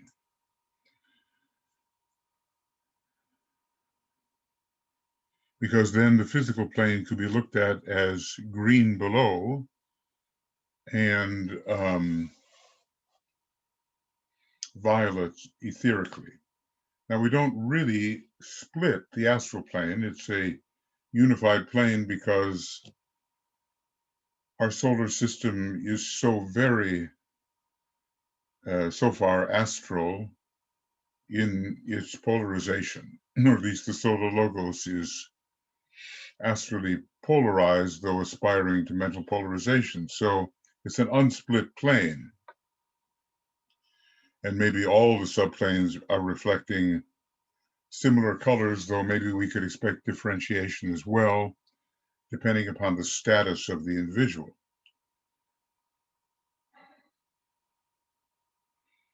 So, red or rose. And eventually moving maybe towards white, something, some writing suggests that also. Okay. Now let's see further.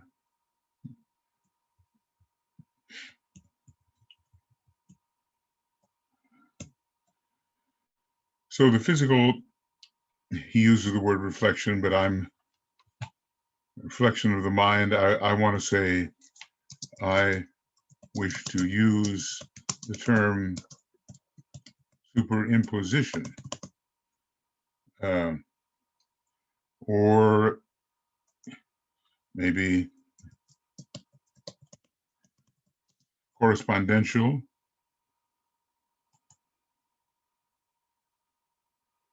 correspondential superimposition.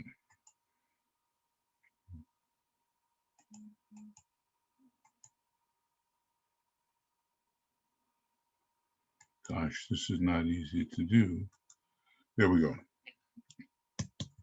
The astral not split. So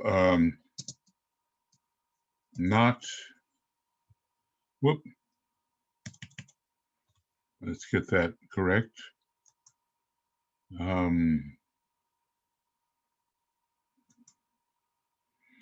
Let's just say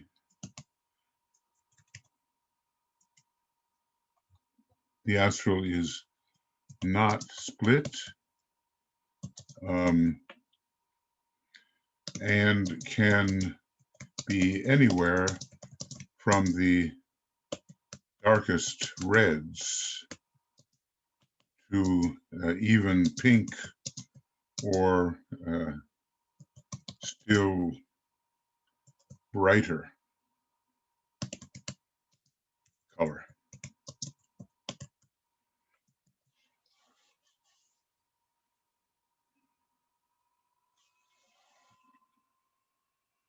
And then the mental, as we already talked about, that's pretty well established that orange is the generic color, but there is a suggestion of blue for the higher 3 subplanes at least. So what have you for the colors of the 3 bodies? The violet of the physical as expressed by the etheric. Okay.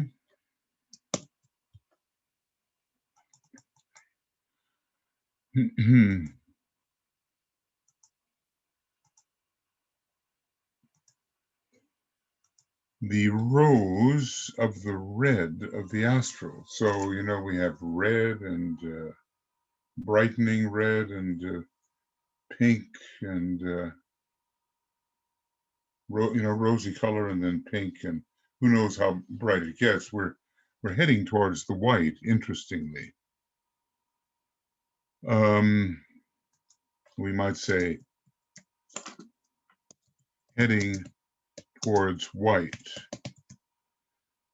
as the red becomes more rosy, more pinky,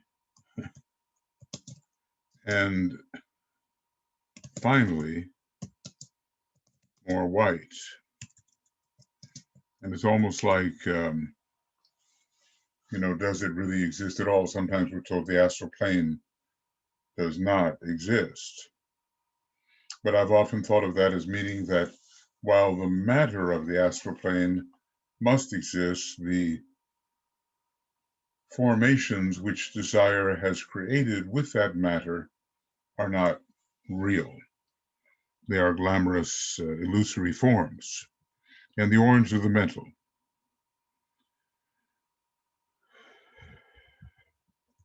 So what have you in the triad, or the world of the threefold ego? Let's say here the true spiritual triad is found, or the true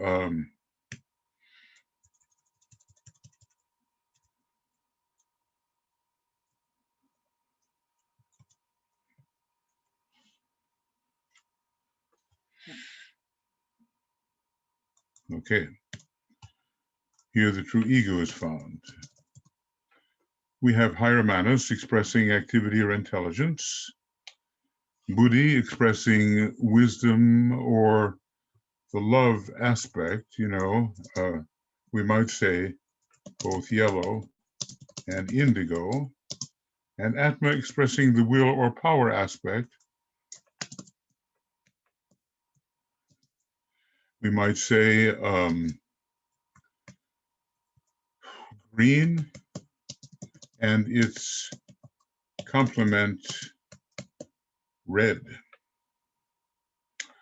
or orange, related to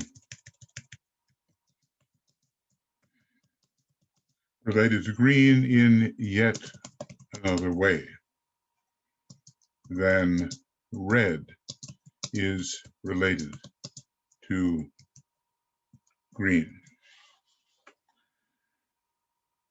Now, what color is higher manas? Well, I would say, some combination of manasic, I'll call it this, manasic yellow, and ray 3 green. Sometimes when I read all this, I feel like I'm chasing my tail, going around in circles. But as I say, the tendrils of thought are out there, and they will, under the proper influence of correct memory and under the influence of the intuition, they will attach themselves to something in an accurate manner that produces more light. So yellow and green for higher manas, and at least for the abstract mind, but no orange.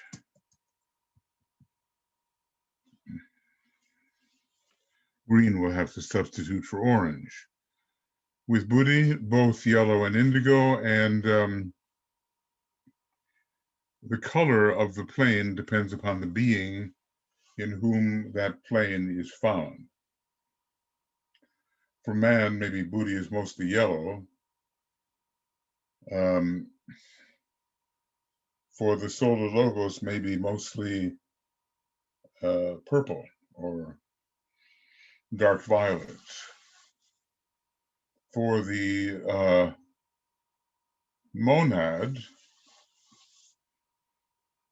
we would find buddhi as being mostly,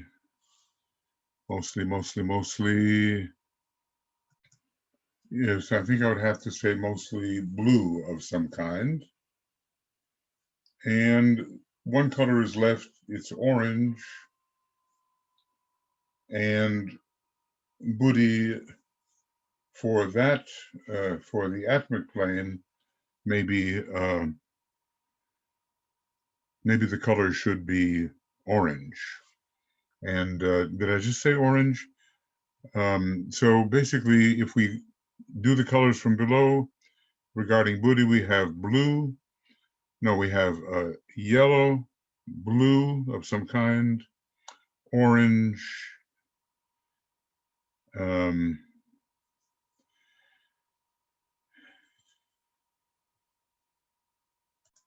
well, let me start that one again. See, the color sequence should be yellow, if we consider man's Buddhic plane, orange, mental plane, blue, astral plane, and violet or purple, the etheric plane, especially, etheric physical, and maybe, some kind of green for the densest level of the physical plane. Now that would be man, but there's only going to be 3 colors. Let's see, maybe 2 colors for that atmic being that we can't identify yet. And in this case, maybe the color orange would be correct for that being, whatever it is, as regards Buddhi, although it seems unusual. And then when it comes to the planetary logos, we would find Buddhi to be blue, and we would find orange upon the atmic plane, and yellow, I suppose, upon the monadic plane, like 7 glorious suns, and we would find that the violet had moved down to the causal level. When it comes to the solar logos, Buddhi would definitely be the violet. And the atmic plane would be blue. Interesting that the term water is used in relation to the atmic plane. And then the monadic plane would be orange, and the sea of fire would be yellow. Now, those are suggestive correspondences. I don't think they should be taken literally, but we do know when we consider Buddhi that it definitely has a blue Jupiterian content and a yellow Mercurian content. And what should we say? Well, Jupiter has a tinge of the purple also. And then we would have to say, bluish purple for Jupiter. And then we would have to say that Buddhi could be considered yellow for man, yes. And the violet part is suggested by bluish violet. And then, are there any for which green is appropriate? Well, I'm not sure about that, and I don't think so. But certainly blue and yellow are Buddhic colors. And if we look at some kind of rose color for Neptune, now there's a very deep blue in Neptune, so it is a intuitive planet, and a very deep blue is going to be found there, maybe closer to indigo than Jupiter is. And then we're left with the idea of orange for that being that we cannot fathom, because we go solar logos. It has the yellow in the sea of fire, because the sequence is yellow, orange, blue, violet. Then planetary logos, the yellow is on the monadic plane, and so the sequence again is yellow, orange, blue. and violet. So blue is in the Buddhic position, and violet is somehow connected with the egoic lotus. And then we move the yellow down to the atmic plane, and then we find some kind of orange in relation to the Buddhic plane, but then orange has its complement in one of the blues. So, that's difficult to appraise. And then we move the whole sequence of color down to the human level, and we have Buddhic yellow, mental orange, astral blue, and etheric physical violet, but especially the etheric. So is the etheric physical green? Is it violet, or is it a combination? Is it, certainly from the density angle, it's mostly green. From the etheric angle, it is mostly violet. And we saw before how there was an opposition in this triangle of, how do we put it? Not exactly a triangle, this wheel of light, that opposing the violet was a kind of green, at least in the light. And here it is. I think you're seeing that. So there is complexity, and the same kind of complexity will be found when we're working out the harmonic language. But if we could get these colors and sounds working together accurately and in the proper frequency, there's probably no limit to what we might be able to do creatively. Everything depends on context. From what angle are you looking? And also it depends on whether you're dealing with light or with pigment.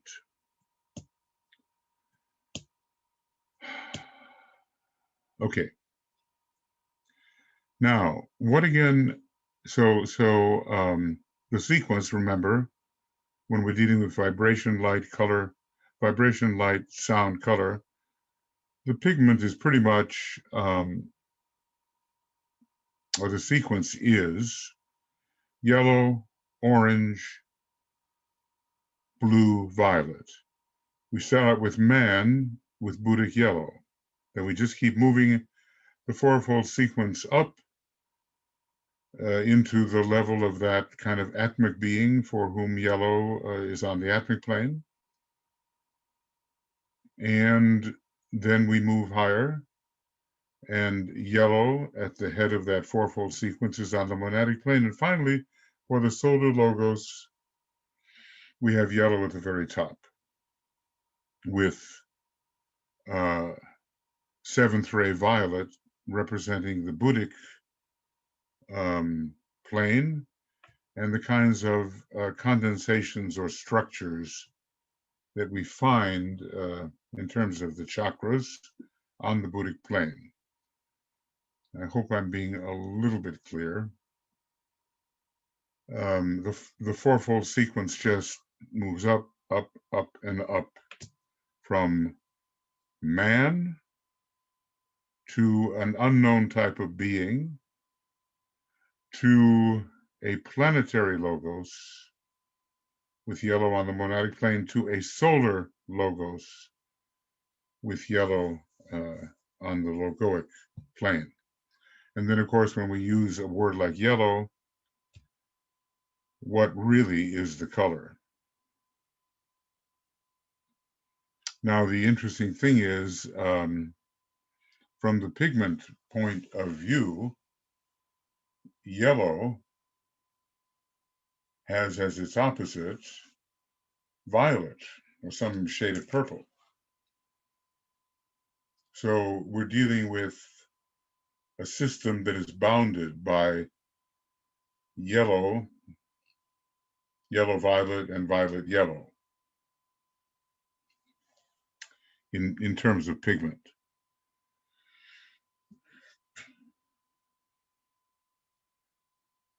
Okay. Well, as I say, a few tendrils of thought are out there, but we're not wrapping it up yet. Now, what are the colors of these bodies exoterically described? Well, the blue of the higher monastic levels. Now, that's going to fit pretty much with the creativity that goes on the higher mental plane and is related to the throat center also with its silvery blue. So what have we here? The blue of the higher monastic levels, or should it be indigo?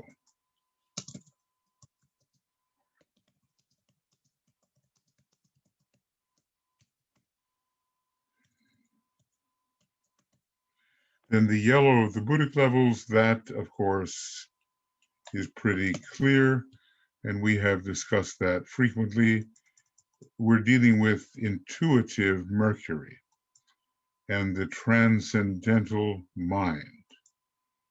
So here we have intuitive Mercury and the transcendental mind. And then the green of the atmic level, and the complement there is orange, perhaps, or red.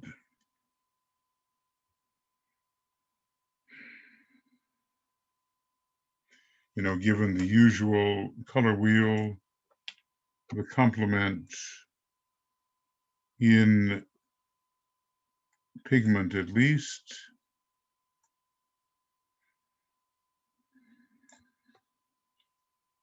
is kind of a reddish color, but here we see something of a red-orange. If we look at this, we see that the opposite of green is red, but reddish-orange somewhat. And that makes sense in terms of 3 and 5, because Atma is 3 down, 5 up, and the mental plane is 5 down, 3 up. Atmic plane green, mental plane orange. So we want to see, is there a relationship between green and orange? And here, whoop, well, here there certainly is.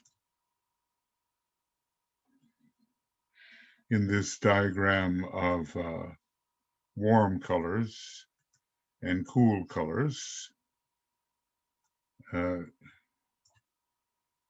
green and orange have a relationship, a certain shade of green anyway, and it's not only red.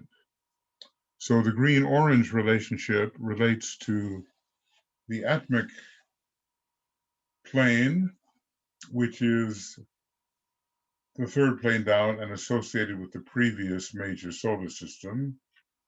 It told us how green and orange fit together in relation to that previous solar system. In our present solar system, it will be indigo and yellow, and in the solar system to come, red and violet, both the beginning and the end. Red is the beginning and violet is the end. First ray, seventh ray.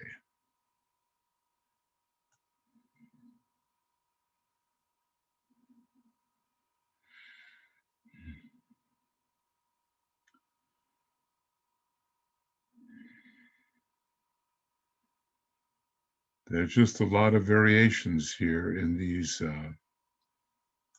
color wheels. Now here is a color wheel that is an important one. I'm going to copy the image and put it in here. And like so, and make it bigger. And green will have a kind of magenta opposite, but also the blue-green, or at least the light blue, has the orange connected with it. So every one of these displays something a little bit different. And when you look to make white light, let's see if I can get this correct. When you look to make white light, it is magenta and cyan, and some, maybe cyan is related to the blue, magenta to the red, and some yellowish color related to the green, or maybe green itself. But in the production of the pure white in light, magenta is involved, and so is cyan. Now, mixing these colors together in pigment, you're not going to get white at all. It will be very dark. All right. So we have the blue of the higher monastic levels. And remember, we're dealing with exoteric bodies, or bodies exoterically considered, or considered in terms of exoteric color. What is the relationship? The blue of the higher monastic levels, it doesn't seem really exoteric at all, but it is related to blue. The yellow of the Buddhic levels and the green of the atmic, level. The complementary color will have a place there as well.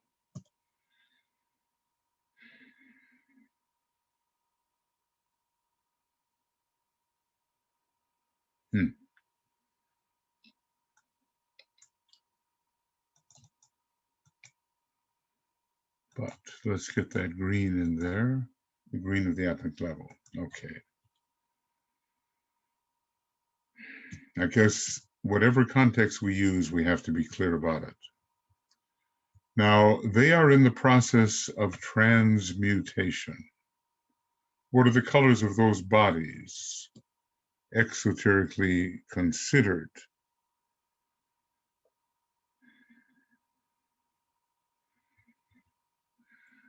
And maybe, eventually there is an atmic body, a Buddhic body, and a higher monastic body. Are those the bodies to which he is referring? Well, the higher monastic vehicle, the Buddhic vehicle, the atmic vehicle, maybe so. They are in the process of transmutation. You have to effect the corresponding change of color from the lower to the higher.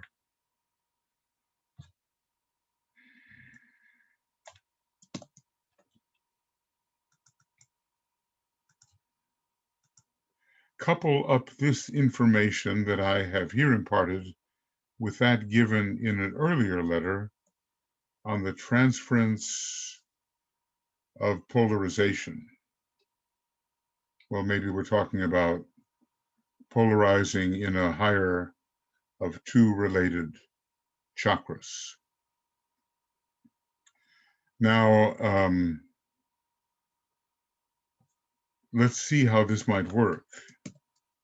Whoop, that's not what I want. Maybe I can, yeah, I can find it here.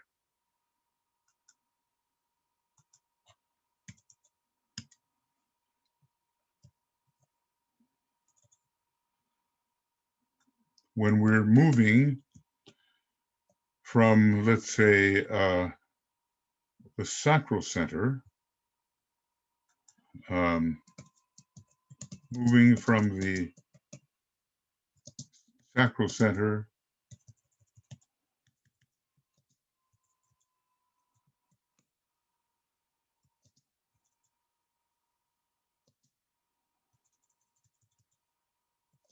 there we go.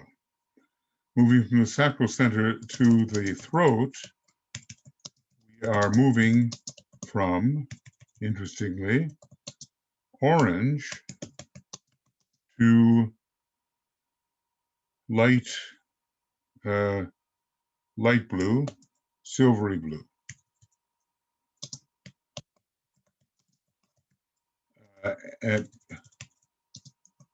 And also,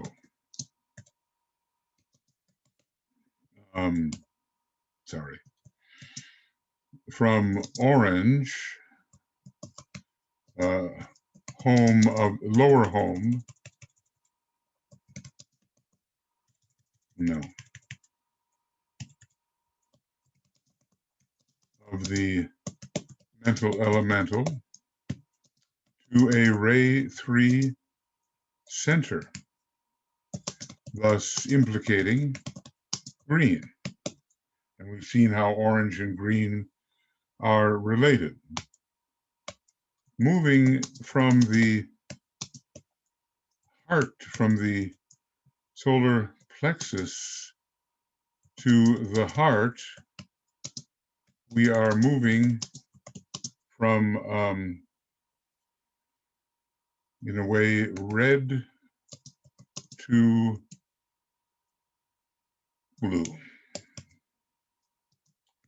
or to sunny yellow. Now, those are considered primary colors in pigment.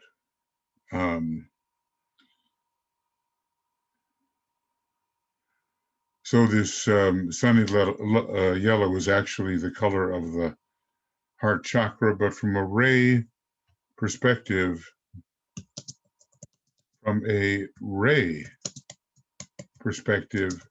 the throat center is the heart center is blue, and the throat center is green. And that's from a ray perspective, because the heart center is giving off ray 2, and the throat center ray 3. But from an actual chakra color, you're moving from, okay, let's see, but from the perspective of chakric color, we are moving from rose with an admixture of green into yellow. Both of these relating to the previous solar system. So it begins to get a little bit intricate. And then, you know, as I said, from the sacral center to the throat is from an orange center to a silvery blue center. Now, when moving from the base of spine center to the highest head center, we are moving coloristically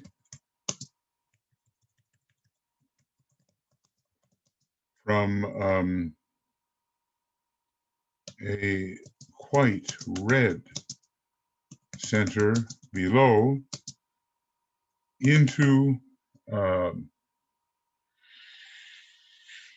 well, a synthesis of all the colors. So, you know, it's almost like red to red, as the head center is on the first ray generically, and thus red. Now the rays, in terms of rays, from the ray 1 base of spine center to ray 1 head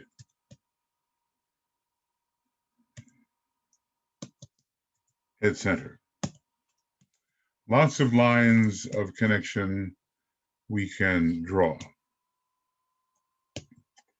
So these different vehicles are in process of transmutation, or maybe consolidation. So let's see if we are, if we are speaking of triadal vehicles, then they gradually form and consolidate.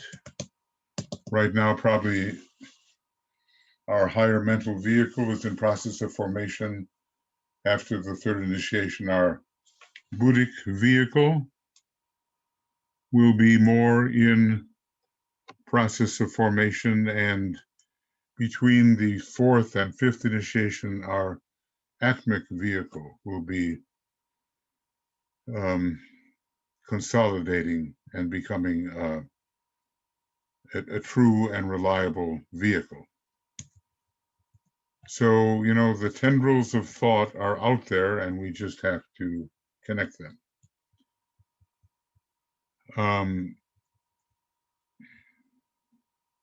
And here I just want to, that was not a good move.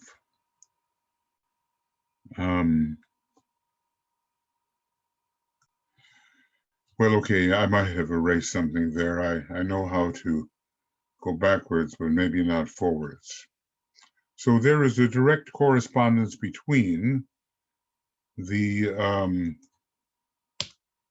violet of the etheric level and the blue of the higher mental. Now, we do have that connection where we saw purple and blue together as exoteric purple and esoteric blue. Okay.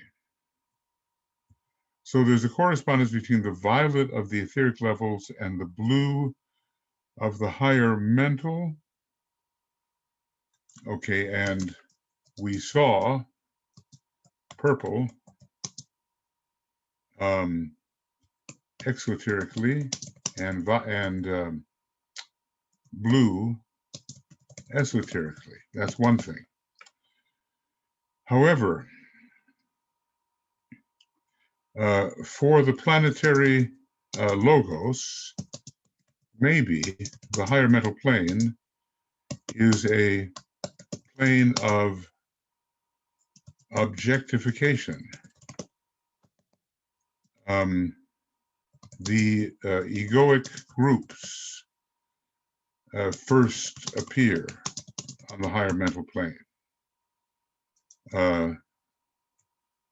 just as the lowest chakras appear systemically on the systemic etheric planes.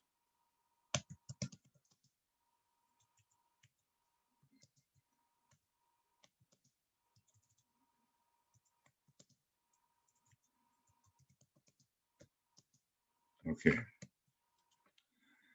So violet and blue. Now, interestingly enough, in the Ajna center, violet and blue together form one half of the twofold petal. One half. And orange, rather yellow and rose, the other half.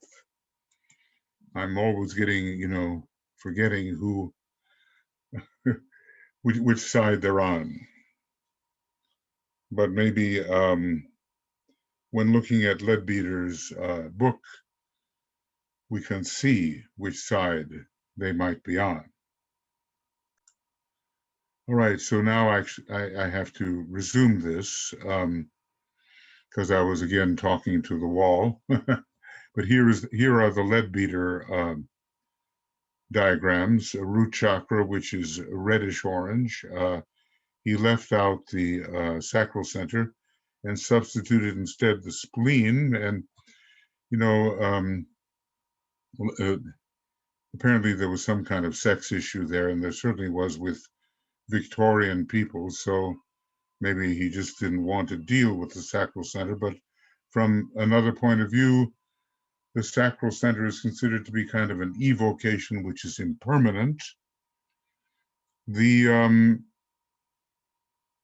navel chakra, solar plexus chakra, does have the green and rose, but there seems to be as much green as rose. And we're told that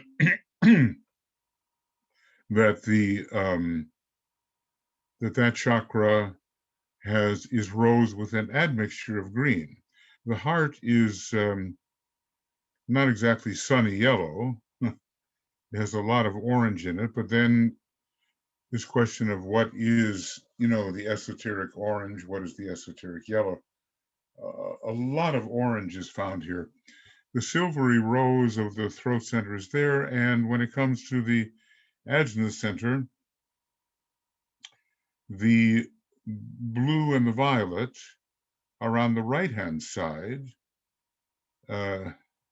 although facing the image, it seems left, and the rose and yellow are on the left-hand side of the actual person. So maybe the blue, well, the right eye is considered to be, either astral or Buddhic, and the left eye is considered to be monastic. So we'll have to study that one. But let's just say the way these are drawn, we don't have any sense of one exactly above the other, or one color above the other. All right, well, this is from his book on the chakras, and fortunately, it could be accessed. All right. So what we're looking at, there is a direct correspondence between the violet of the etheric level and the blue of the higher mental, and I've tried to explain that in terms of precipitations on both of those levels. The egoic groups are a precipitation, and the lowest level of chakras on the etheric level are a precipitation. And if I can do it, for the planetary logos, the higher mental plane may be, in a way, the lowest etheric. Maybe the logoic plane has a lot more to do with the solar logos and the monadic plane with the planetary logos, but that requires investigation. The rose of the astral and the yellow of the Buddhic, well, certainly the Buddhic and astral have a strong sentient connection, and when we're building the Antakarana, we visualize the multicolored bridge as extending from the astral to the Buddhic through that collection of energies that we find around the mental unit. So rose and yellow, these are both found in the ajna on the left hand side. But now we seem everything is reversed. When we look at the image, the blue purple seems left and the rose yellow seems right to us. But when we imagine that we are standing in the position of the person whose ajna center is being seen, then the rose yellow seems to be on the left-hand side, and the violet blue on the right-hand side, having to do with the level of the soul, the eye of the soul. Well, sometimes we don't know from what angle we're looking, but it appears to be a frontal angle. Now, on the other hand, if we were looking from the back of the person, then then indeed let's see now, how would that be? Okay. As if we were sort of looking through the head from the back. Then on the left-hand side of Manas, we would have the blue-purple, and on the right-hand side, we would have the rose and yellow. And maybe it's hard to say how the clairvoyant is seeing this, and we also know that that Leadbeater apparently had reversed some directions when he was portraying the Wesak ceremony. Things were turned around, and the eyes were moving towards India and the Himalayas instead of towards the rock on which the ceremony was occurring, and that was going to be in the opposite direction. So I guess we have to see whether we think that the rose yellow belongs on the right-hand side and the violet blue on the left-hand side. We have to see whether we think that might be so. Now, in terms of the rose yellow, we certainly could manage to find the Buddhic plane and the astral plane, yellow for the Buddhic and rose for the astral. And that would make sense. And when it comes to blue and purple, well, that's a little harder, perhaps, but blue could be the higher mind, and purple could be the etheric levels. So I don't think we have the correspondences quite worked out yet, the other chakras are definitely up the spine. The root chakra, about 3 inches in back of the spine. Then, of course, there would be the sacral, which he does not portray, and then the spleen, still up the spine, or a little bit to the right. Solar plexus up the spine, heart up the spine, throat up the spine, and then comes the question of from what angle are we viewing the Asna center, frontally or from the rear. And when it comes to the Brahmarandra, 1,000-petal lotus, that's at the top of the head and beyond the spine. So these images are helpful to a degree. And if we're going to look at them, let's see if I can do anything here that helps clarify.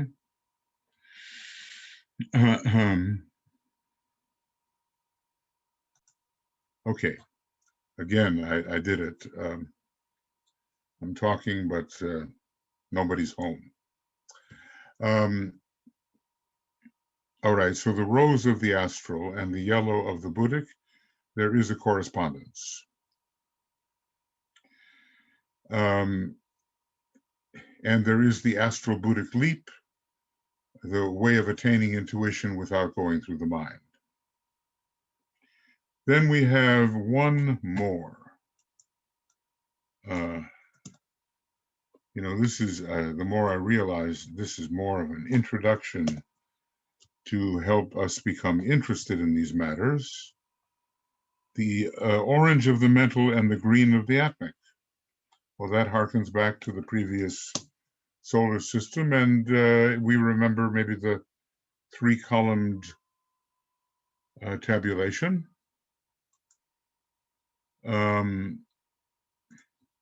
Where the 3rd ray green and the 5th ray orange are in the same column.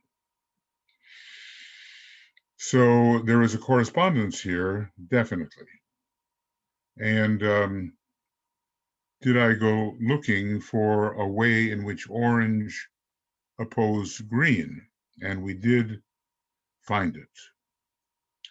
We found it, and here particularly, if this is in any way accurate, we have, I'll be coming right back so you can see.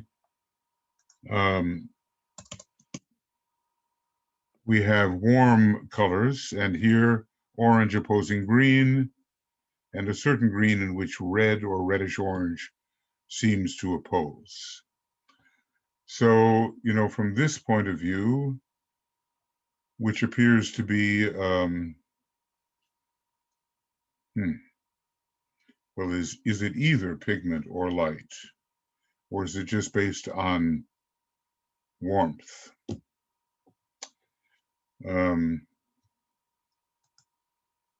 Yeah, you can see it there. And now I'll go back to this one. And, well, we've been looking at whether orange and green can be considered complementary in any sense. And here we do seem to have it at this point. There's the green and some orangey reddish opposites.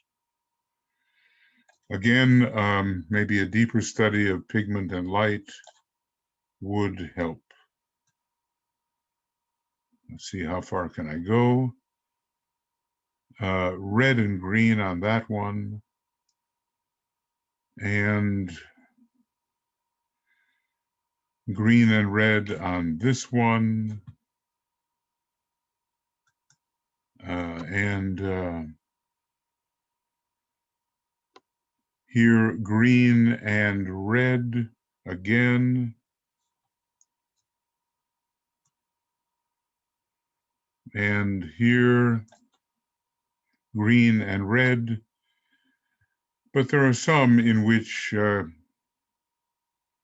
green and orange seem to appear opposed. But anyway, they are certainly, yeah, here's one. Yeah, and this is the one we've been looking at. It has the question of the warmth of color, and green and orange are definitely opposed in this case. Now, we have to know whether that's really legitimate, because usually, at least in pigment, green and red are opposed. But here is quite a deep green, and red-orange opposes it. And I'm going to copy this one again, and then go back to where we are. Whoop.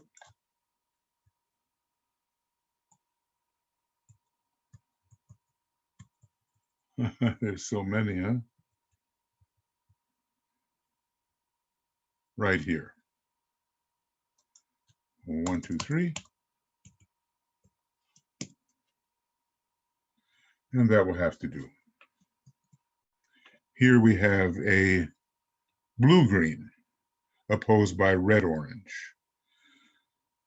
And that might tell us something about the relationship of orange and green. Now, this still does seem to be pigment. And let me just make sure I'm showing this to you. Yes, I am. So here above, again, we find pigment most probably. But green of some kind and orange of some kind are related. Okay. And now I'll just make this of that color.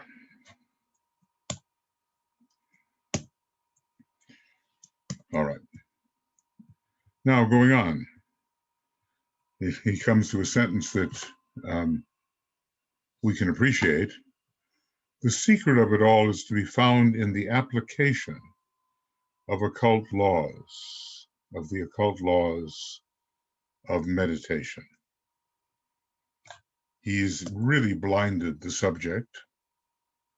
And, you know, maybe one can feel a little bit frustrated about it because it's just not easy to penetrate. But then why be foolish and think we have penetrated it when we have not penetrated it? Again, you can shift the whole range of color higher and in the monad work out the correspondence. So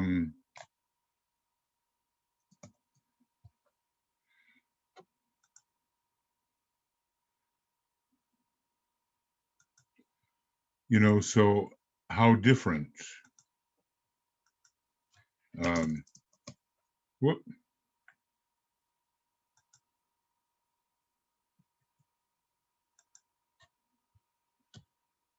Okay.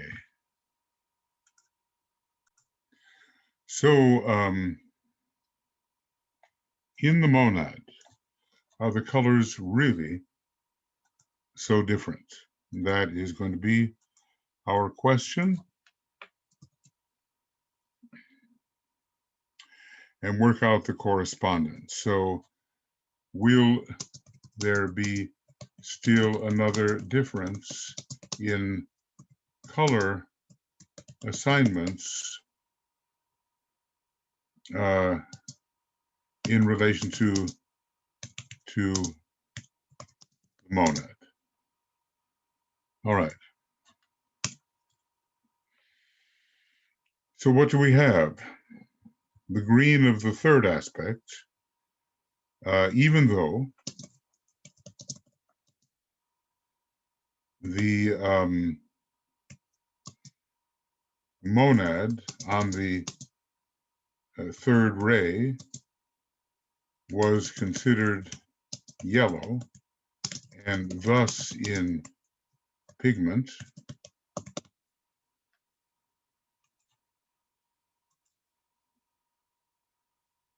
and the synthetic blue or indigo of the second aspect and the red of the first aspect.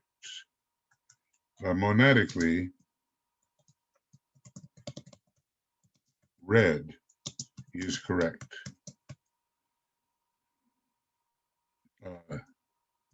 but generically so, or generally so. So he seems to be hinting here at certain colors that we would look at in terms of the monadic range of vibration. And he calls here indigo synthetic blue. So that's an important equation.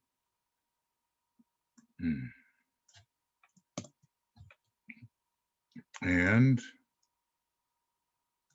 let's do it that way. And then the red of the first aspect. He's given us enough in which to either get lost or find our way through if literally we have eyes to see. Sometimes I feel half blind when I'm doing this kind of work, but I feel, you know, I've concentrated in my life mostly on music, but I feel the very strong connection here. And once we can accurately interweave the harmonic language of music with the language of color, which also has its harmonies and dissonances, I think we'll be in a position to be really effective, more effective in our service. I would like to point out here that as you return to the center of systemic evolution, the nomenclature of these colors is most misleading. Well, then that's an incentive to make sure that we can see, which temporarily at least we cannot see as the Tibetan sees. Okay, so return to the center of systemic evolution, which is the sun or the solar logos. The higher we go in point of tension, the more misleading our conventional color descriptions. So then he tells us the red, for instance, has no resemblance to that termed red or rose on the lower plane. It makes me shake my head, right? The red, the green, and the indigo of these high levels are, to all intents and purposes, new colors of a beauty and translucence inconceivable. So, okay, we are forewarned. If justly integrated or interpreted, you have here a hint of the correspondence between the microcosm and the macrocosm. Yes, there is a correspondence, but coloristically, there are significant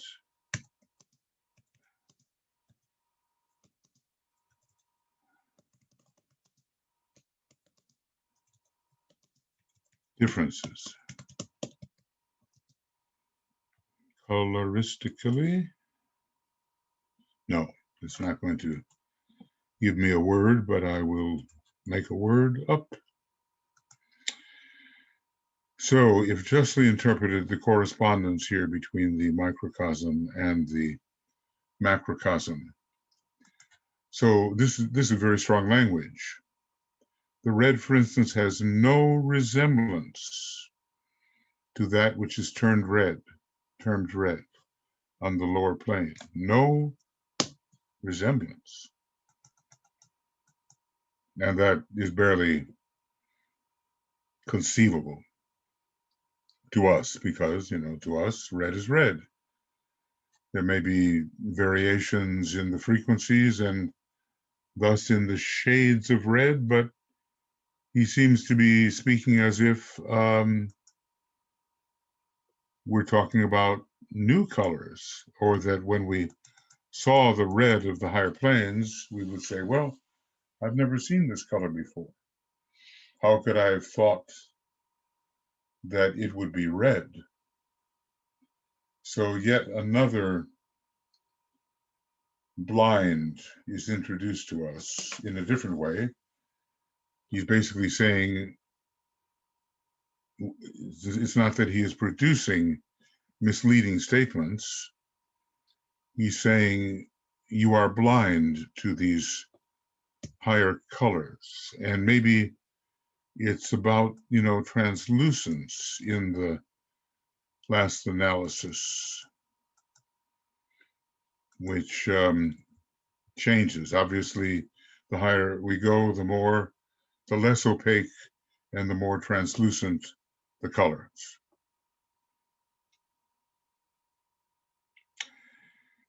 The colors exoterically have to do with the form. The forces or qualities which those colors conceal and hide have to do with the life evolving through the forms. So how shall we get to the higher colors? And if he says that about colors, is he not going to say that about tones as well? Is he not going to talk about qualities of the higher notes, which may not resemble the lower notes at all? Usually I've thought about octavization. If you have whatever note, let's say a G, bum, you have a G, and you go up an octave, and it's still recognized as a G, You can't reach that note today.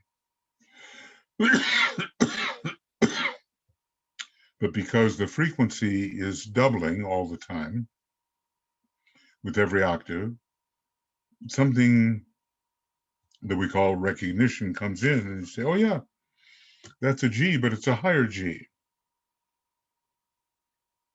But what he seems to be saying here is we're not going to say, oh, that's a red, but it's a higher red. There seems to be more distinction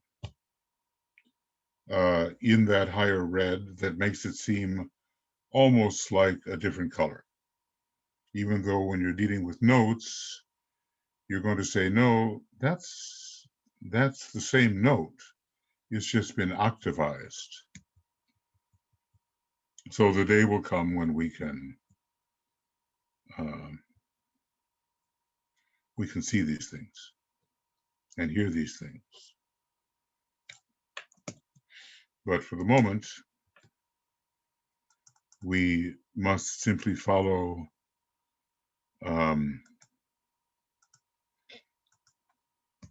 what is here indicated. Okay, by the use of meditation, the bridge is formed which connects these two. And so we see a hint at the Antakarana. Meditation is the expression of the intelligence that links life and form, the self and the not self, and in time and in the three worlds. The process of this connection eventuates on the plane of mind, which links the higher and the lower, and that is the Antakarana. So here, yet another angle on what meditation is, and a very illuminating one, I would say. By the use of meditation, the bridge is formed which connects these two. And we might say, you know, the colors or the form and the life, or the colors exoteric and the colors esoteric. Okay.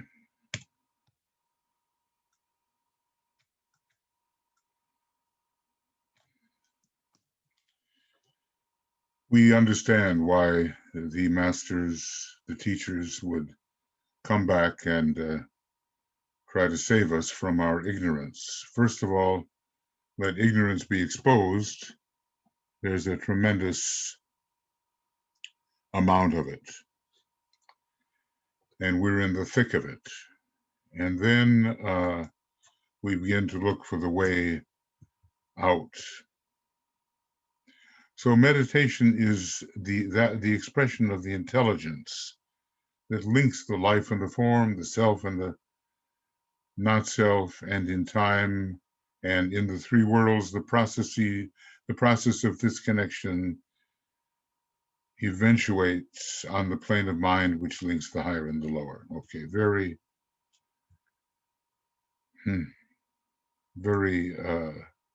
good definition, and one which shows, so all this shows the linking power of meditation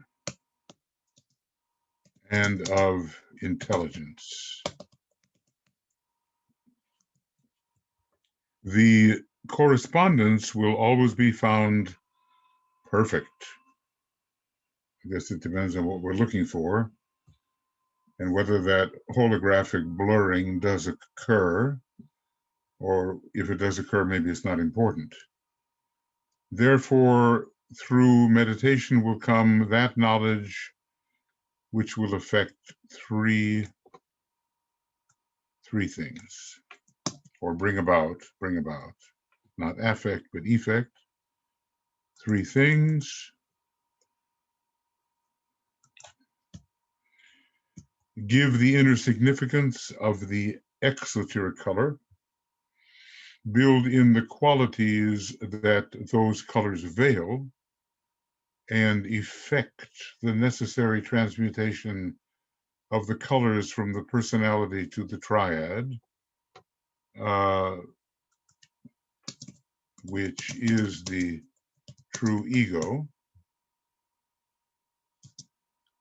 and later from the triad to the monad.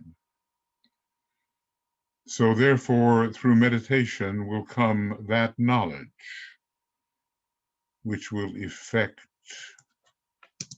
or bring about three things. Give the inner significance of the exoteric color.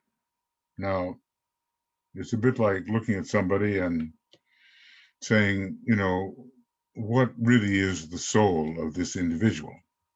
Soul sight maybe as much talked about. You know, I want to treat someone like they're a soul, but do we see anything really? And so we need that soul sensitivity. Build in the qualities which those colors veil. and effect the necessary transmutation as I showed in Formula 4 in Dyna. So the transmutation of color goes step by step along with the transmutation of the vehicles and their upliftment and their subjugation and to a higher vehicle, their cooperation with a higher vehicle or principle.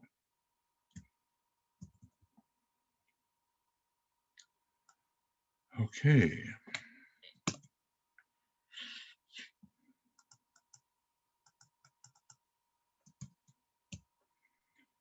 The causal body acts as a synthesis of these colors in the life of the reincarnating ego, just as the synthetic ray blends all the colors in logoic manifestation. And the synthetic ray,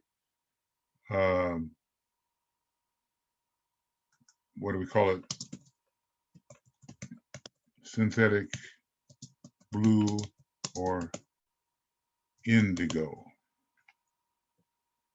So let's see, synthetic blue or indigo.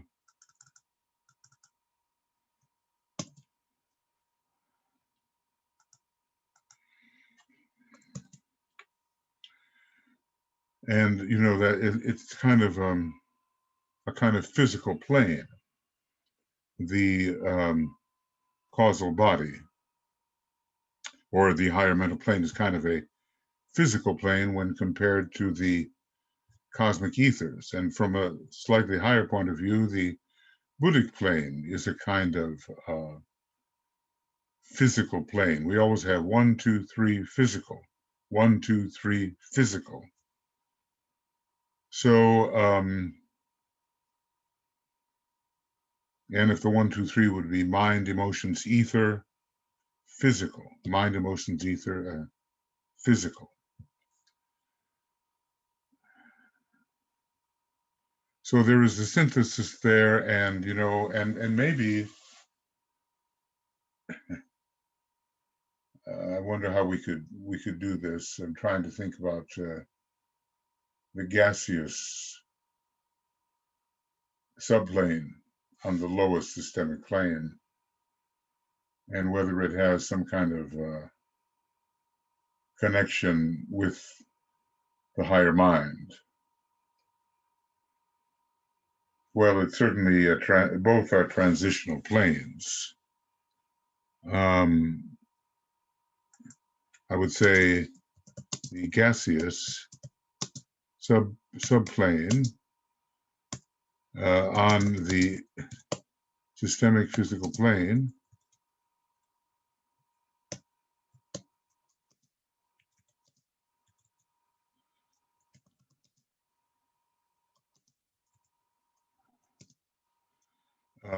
is a transitional plane, transitional subplane, just as the subplanes of the higher mind are transitional, leading to a higher state. In other words, the gaseous subplane leads to the systemic ethers, and the higher mental subplanes lead to the cosmic ethers. We're reminded that the hierarchy is the society of organized and illumined minds. And I always feel after reading DK that my mind is quite disorganized and needs quite a bit yet to be illumined. So, endeavor to keep clearly in your mind, 6 dots then, or so, that colors are the expression of force or quality. They hide or veil the abstract qualities of the logos, which qualities are reflected in the microcosm in the three worlds as virtues or faculties. A faculty is probably an achieved strength. And virtue, it's not just being good, it is the strength, VIR, virility, vir. It is the life force. So endeavor to keep in mind the colors are the expression of force or quality, and when we use the right color, even though we may not know or see or detect the higher and to us probably very remarkably different colors, we are still bringing through something of those higher energies when we use the lower correspondence. And we just have to be careful, though, because when using red, we could activate the solar plexus of the sacral center, where we could activate the subdiaphragmatic chakras instead of really activating the will. So there's got, so we're just at the kindergarten stage here. Therefore, just as the 7 colors hide the qualities in the logos, so these virtues demonstrate in the life of the personality and are brought forward objectively through the practice of meditation. Okay, so basically he's saying virtue emerges in the personality through meditation. He's saying that. Thus, each life will be seen as corresponding to a color. Ponder on this. Thus, each life will be seen corresponding to a color. Why? Why? And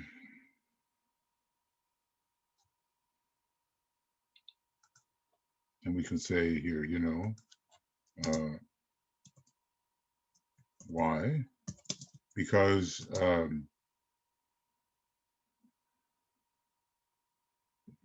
virtues are colored.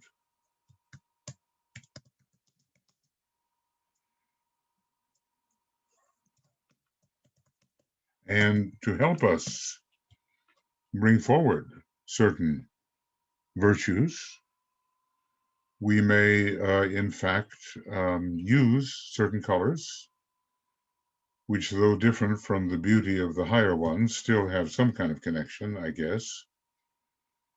And then the virtues, the colors, and the notes will help the virtue emerge. As I think I said before, if I visualize an indigo equal arm cross and I sound the note G, or maybe A under some circumstances, because we could say that A is indigo and G is blue, but they're both blues of a kind, that I could help build the second ray into my system just by the access of that particular higher energy through the color, through the form, through the note. Now that's a whole science and art, I'm sure, and has to be experimented with, or has to be, even if we listen to the teacher very carefully, we still have to apply what he says. And in that application will come some degree of experimentation.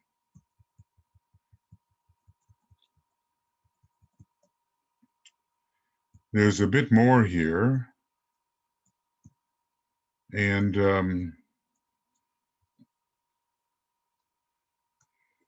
I feel inclined to do it. It's just a question of how long one can hold out here.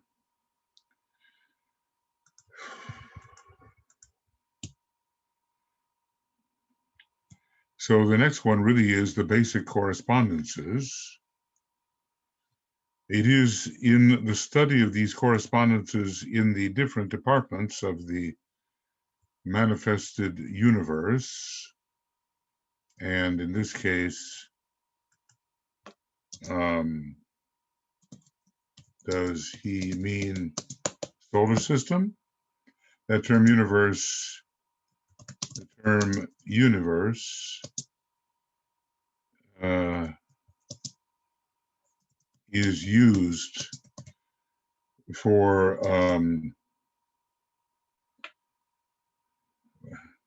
centers of various scope, all the way from the grand entirety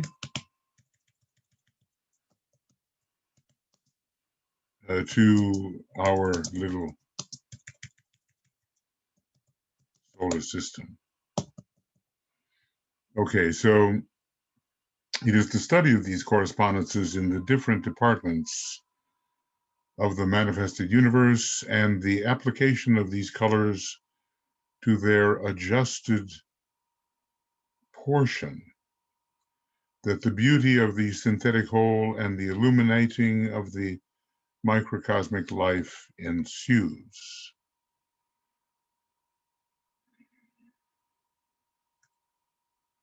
Indeed.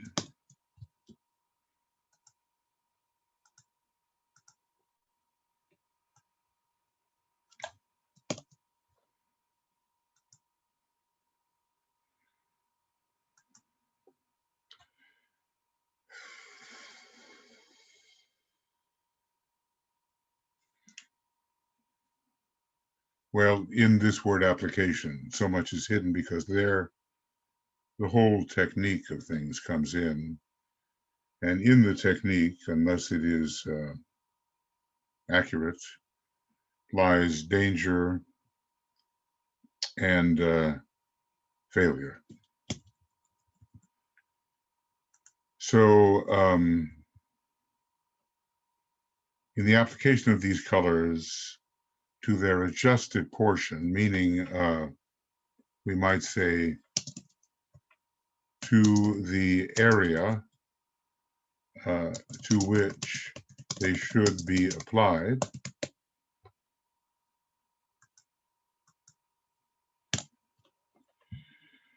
that the beauty of the synthetic whole and the illuminating of the microcosmic life ensues. So what did he say? Do your duty and, well, that was the very first thing, step by step, and then meditate, study, and serve. So first comes the performance of duty, and then meditation, study, and service. He may have had a different triplicity under there, but you know, the purification and refining of the vehicles through meditation, study, and service, and integrating oneself into the expression of the divine plan. Let me enumerate or tabulate in broad general fashion, leaving the detailed working out to the student of meditation. So much is left to us, right? Left to us and our wise experimentation. The inner monitor will tell you when you are about to trespass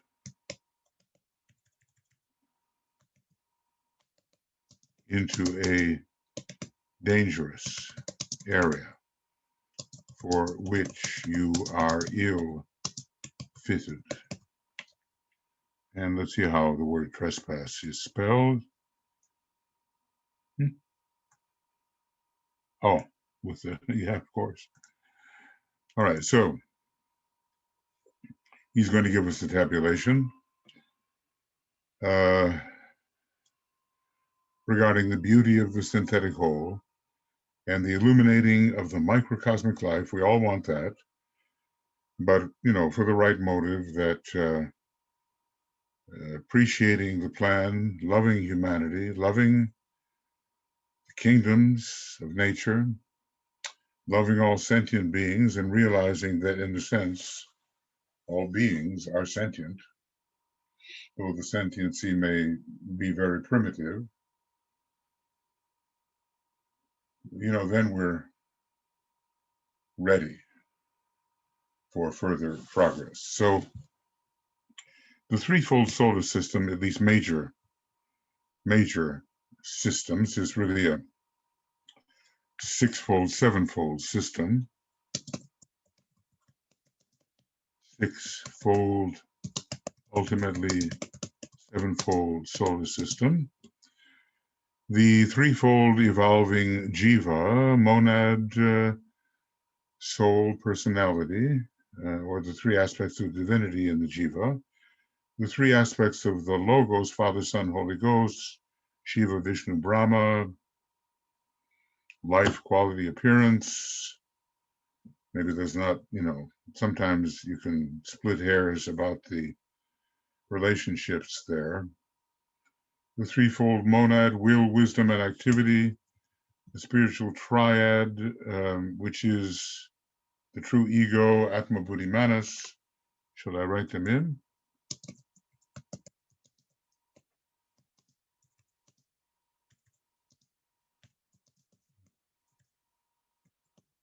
Sorry. Threefold monad, will, wisdom, activity.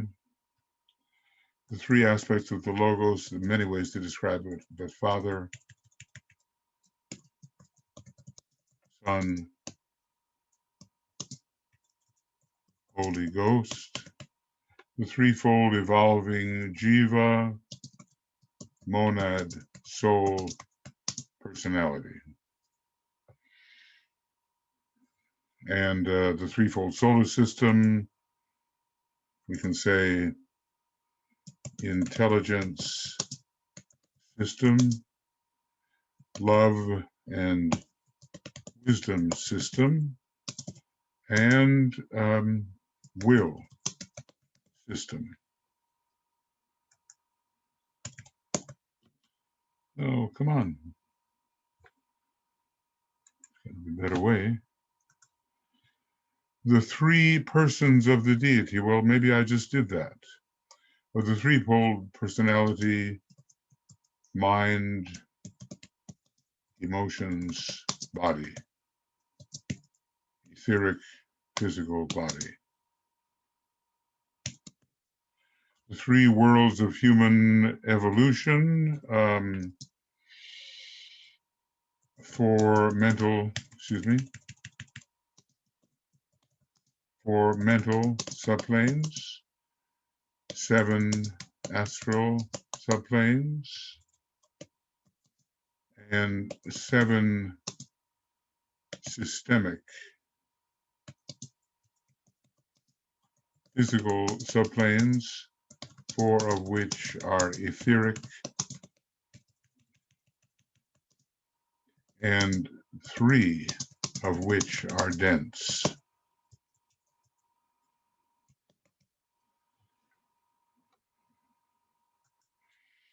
Okay.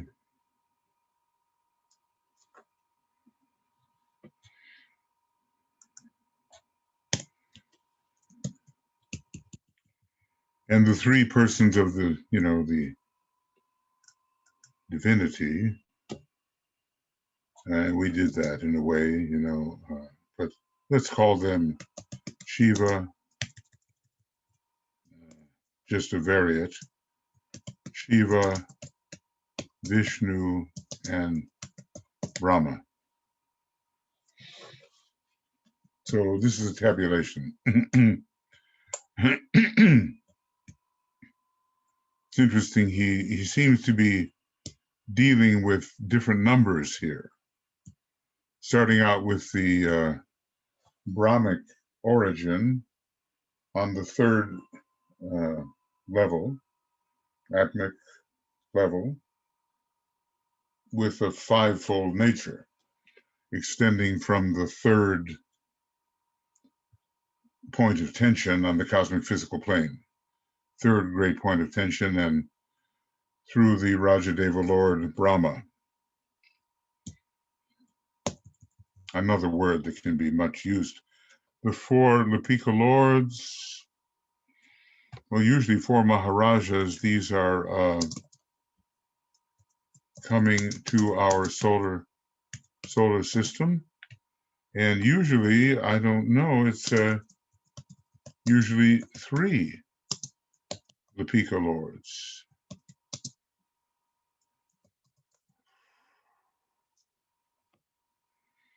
Now, but there are four lords of karma. There are four lords of karma. They seem to have names. And in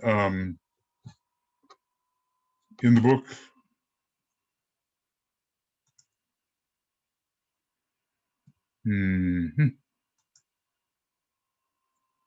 well, I'll just start there.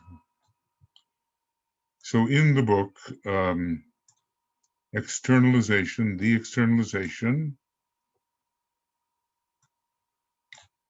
of the hierarchy,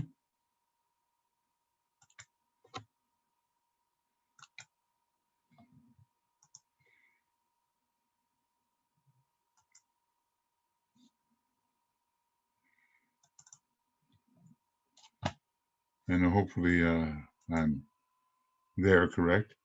And then we will say they have names, pain and return. Okay, so now let's take a look at what the names of these four lords of karma are. And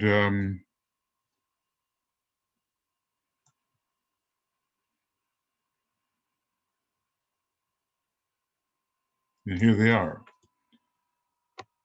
The names of the lords of karma signify symbolically and from the angle of inner meaning, relationship, enlightenment, pain, and return. Ponder on this. They are peculiarly active at this time, and in their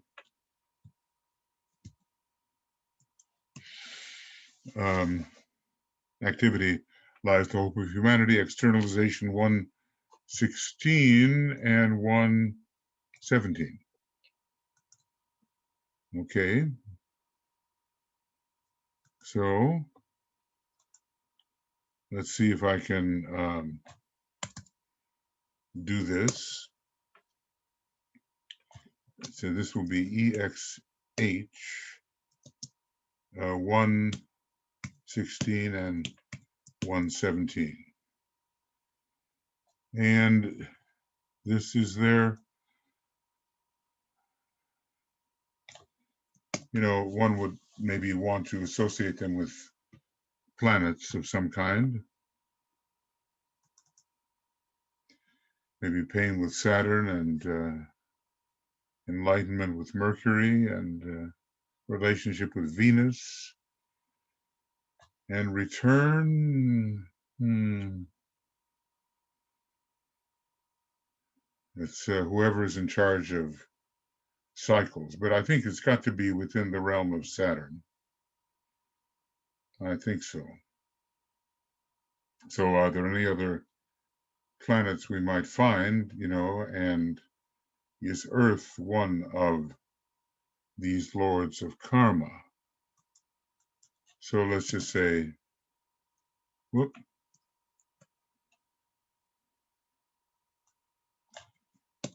We have here, and I would just say Venus.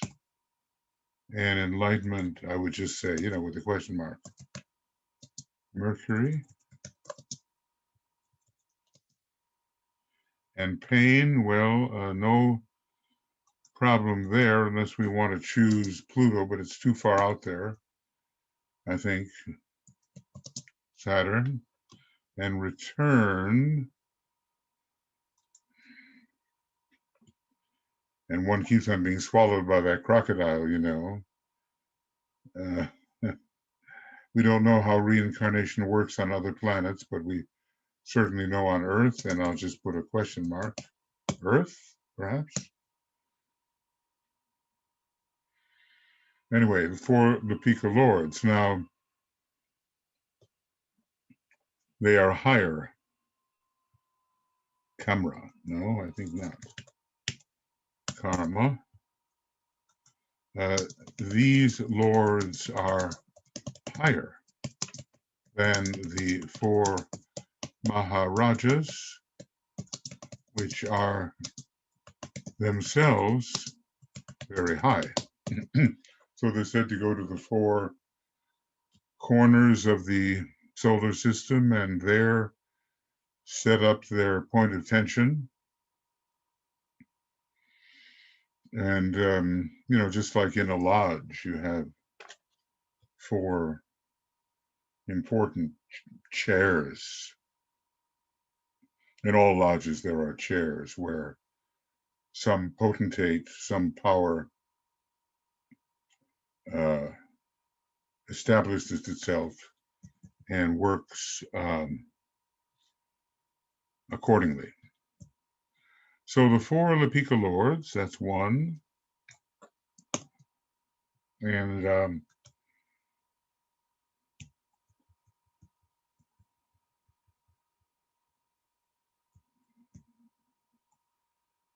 so, you know, here we're looking at the beauty of the whole and how to detect that beauty and how to apply the colors and so forth.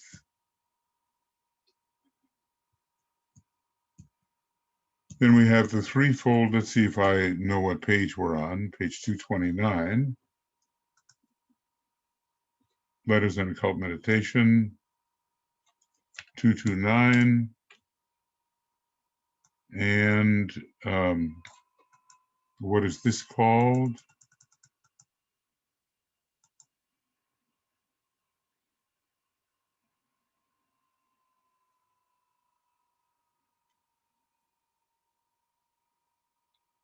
Well, he doesn't tell why. He doesn't tell why. He is enumerating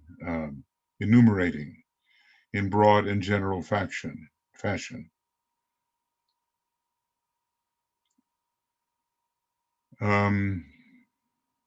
But these are different departments, perhaps, of the manifested universe. So maybe here we are dealing with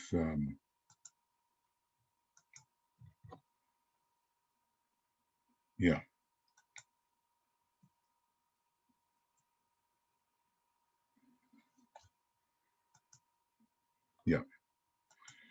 Okay, so we are dealing with different departments of the manifested universe, I think. So here we are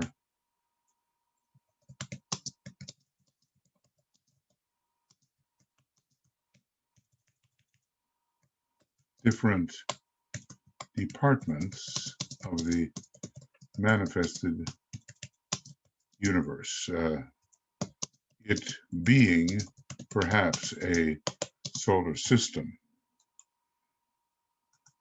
All right.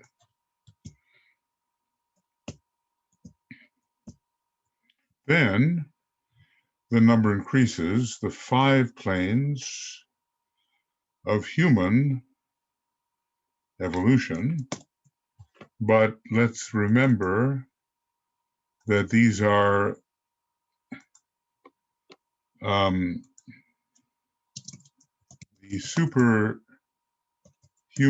planes are included because strictly speaking, the 5 planes, three lower planes are planes of human evolution. The five senses, which are extrapolated and elevated, as given on page 188 of Cosmic Fire and following. The five-fold department of the Mahachohan, including rays 3, 4, 5, 6, 7. Starting with ray 3, the inclusive ray there, and the synthetic ray of the Brahmic system, the previous solar system.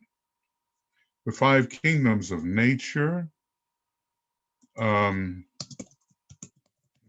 the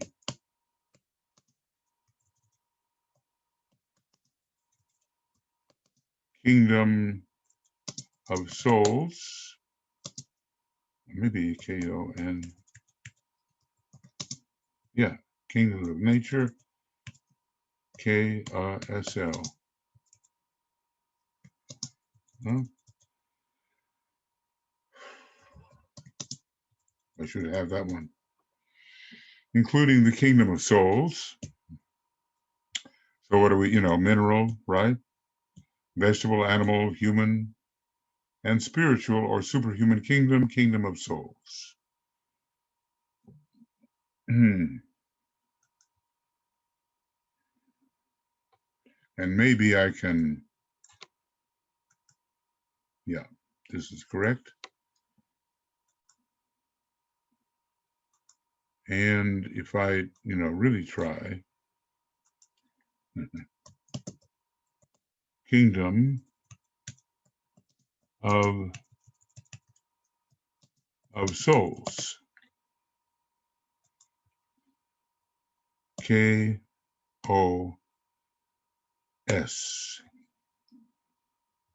It's capital. Okay, that would have done it.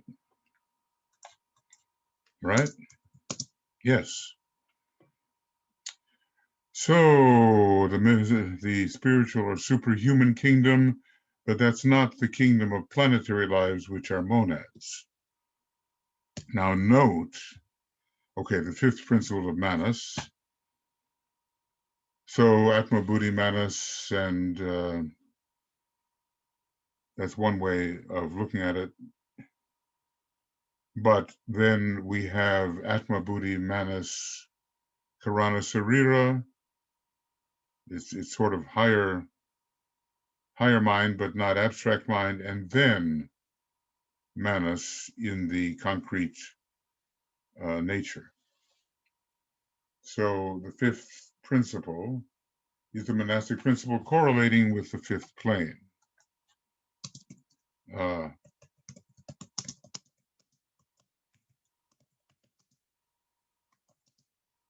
And then he skips 6. The number 6 is skipped, but perhaps not skipped in the treatise on cosmic fire. Somehow he gives a lot of numbers and correspondences in a treatise on cosmic fire. Now here are 7. 6 is skipped. And sometimes the astral plane is just left out, and sometimes we're told the astral plane isn't even real. But we still have to have that type of matter. Otherwise, we have an hiatus and the impossibility of incarnation, or the removal from incarnation. The 7 rays or hierarchies, and we might call these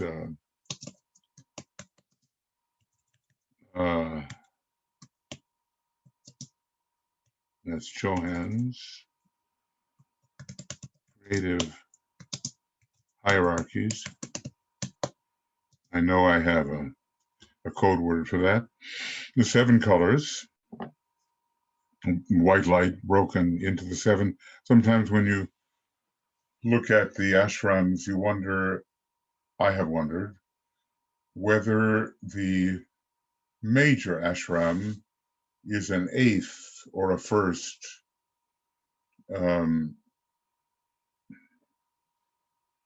atop, as it were, 7 more, or whether it takes its place in the appropriate place, like the secondary ashram being the 2 sub 2.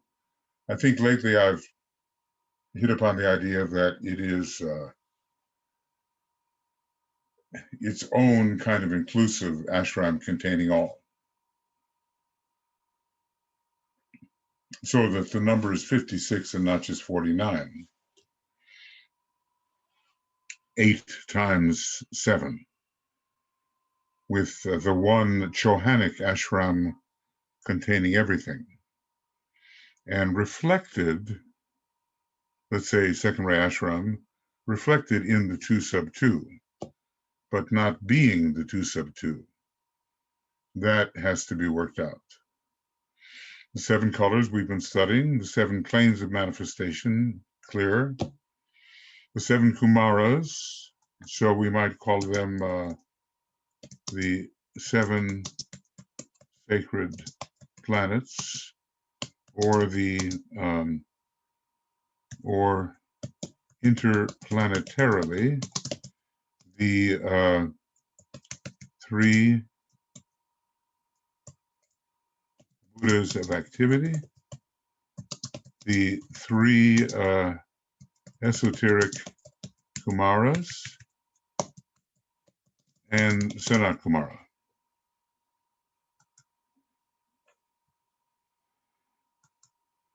That would make 7. The 7 principles of man, now from page 259 to 260 of Cosmic Fire, it depends on how you want to count them, but we do have being itself is not a principle, but the expressions of being are principle. Atma, Buddhi, I mean, they're enumerated in different ways, but Atma, Buddhi, Manas, Karana Sarira, lower Manas, Kama, Prana, and the etheric body. Now, there's some kind of mixture going on there. It's not entirely kosher. It's hard to say why would the etheric body be considered a principle. It really should be an energy, but maybe the etheric body can be considered an energy as much as a vehicle. But generally, prana is the energy of the etheric body. Well, just read from 259 for another 10, 11, 12 pages, and you'll see the different perspectives on the principles. But Atma is the first, Buddhi the second, higher Manas the third, or let's call it Manas, arising from the monastic permanent atom, or at least the vehicle that supports that type of Manas, arising from the monastic permanent atom. Then the whole question of higher mind and that which animates the causal body, and then the lower Manas. Manas seems divided into 3: lower Manas, higher mind, and abstract Manas. And then certainly Kama, but Kama Manas sometimes can be considered a principle, and it's mostly Kama, DK has told us. It's a mixture, but mostly Kama. Maybe not too much monastic thinking in there. Then certainly prana, and then the etheric body. I think that's 7. I hope so. And the dense physical vehicle inherited from times past, consisting of gas, liquid, and real density, is not a principle and is not principled. Anyway, we'll get there in our study of cosmic fire. To 59 and following. The 7 principles, okay, the 7 centers, major chakras, 7 centers in the head, and maybe 7 of these, chakras that are called part of the Ajna series of centers. And, that kind of feathered hat the Tibetans wear, it might be a symbol there of that group. But normally, as we consider the centers, head center, ajna, throat, heart, solar plexus, sacral, and base of spine. And if we want to throw in the center of the shoulders, between the shoulder blades, not the heart center, the center above the diaphragm, and the spleen, we get 10. I just threw in the pranic triangle.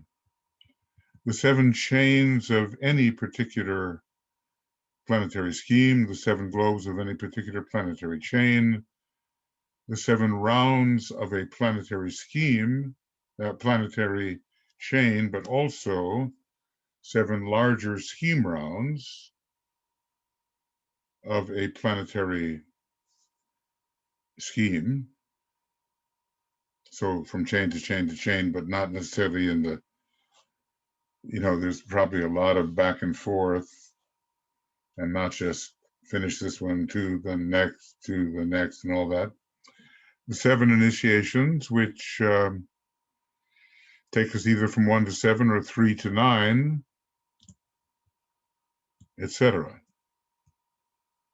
So I think I'll fill in just a little bit if I can. The kingdoms, that's clear. The 5 is clear. The 7 colors, of course, red. I'm going to do these in prismatic order, I guess. Orange, yellow, blue, indigo, red, orange, yellow. Why would I leave out green? Green, blue, indigo, violet. The 7 planes of manifestation, of course, logoic. I mean, you know this, but maybe some of us need to sharpen it up. Monadic, atmic,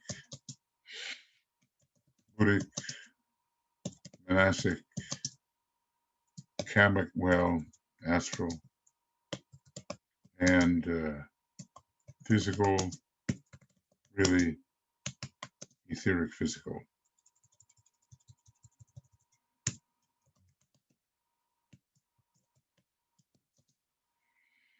The 7 Kumaras, actually we have names for them.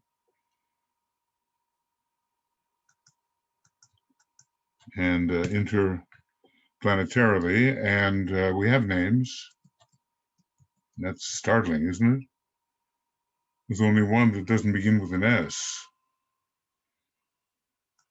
And let's see if I can find anything here. Okay.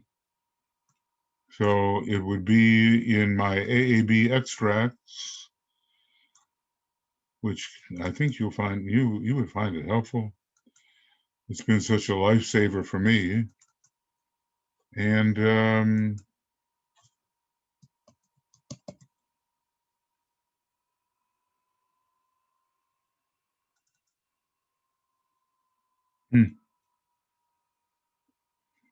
so let's see what I've got here. Well, the way I would do it would be I would do what would I do? Now I wish I could tell you exactly where this comes from. It's from the Secret Doctrine, but here they are. Sanaka, Sananda, Sanatana, and Sanat Kumara, the main one, he's the fourth and the first in a way, are the chief Vyadhatra, but the exoteric four are considered here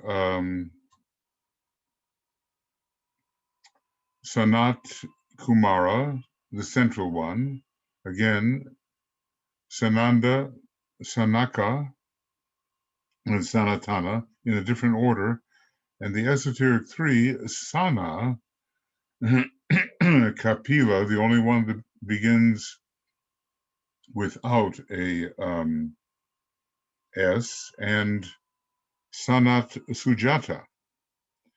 So let's just say,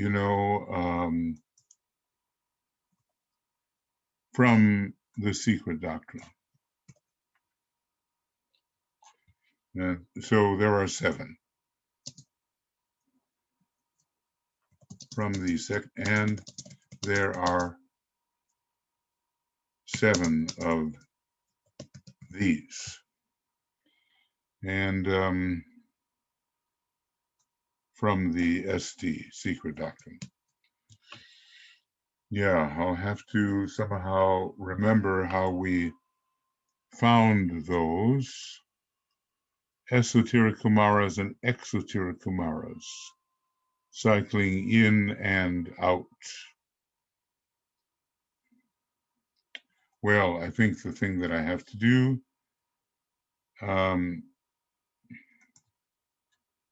is put down names of the esoteric names of all Kumaras. Kumaras, names of all. And okay, so here I'll make this a little bigger. And Verdana, and there we go. Kumaras, names of all. But I don't have the reference exactly. Let's just say, to put it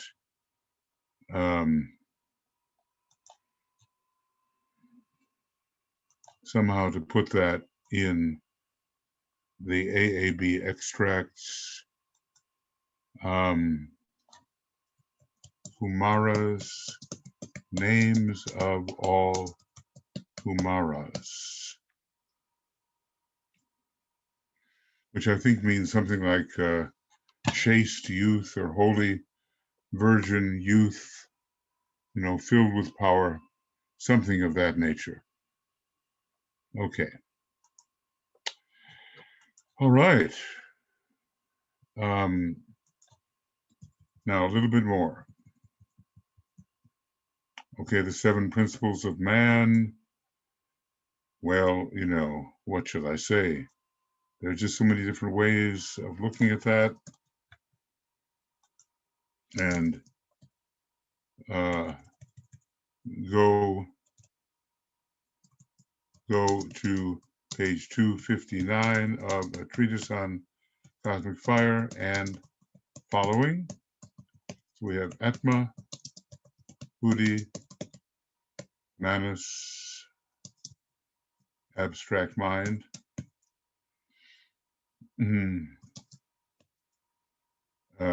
causal mind or son of mind, causal mind, higher mind, concrete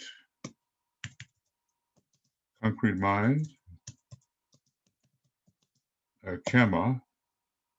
Well, sometimes Kama Manas is considered a principle, but I think it's kind of an artificial one. Then Kama, and then Prana, and then the etheric body. But, how do we justify that? Because we don't use any other body as a principle. The 7 centers, yes, they are head, highest head center,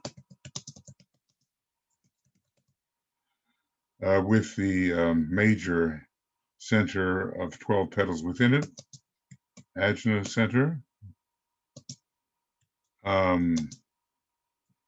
throat center, heart center. Oh, that should be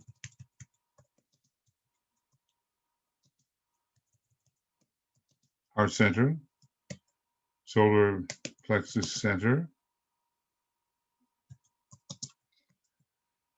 sacral center, and base spine center. Okay, the usual 7, but there are different ways of counting. The 7 sacred planets, now it depends on what order, monadic or soul we put them in, but let's put them in soul order, in soul ray order, namely Vulcan, Jupiter, Saturn, Mercury, Venus, Neptune, and Uranus. And the 7 chains, well, I'm not going to name them. Just go to the 7 globes are not named, but the 7 chains are named. And I wonder, do I dare try to find those names? And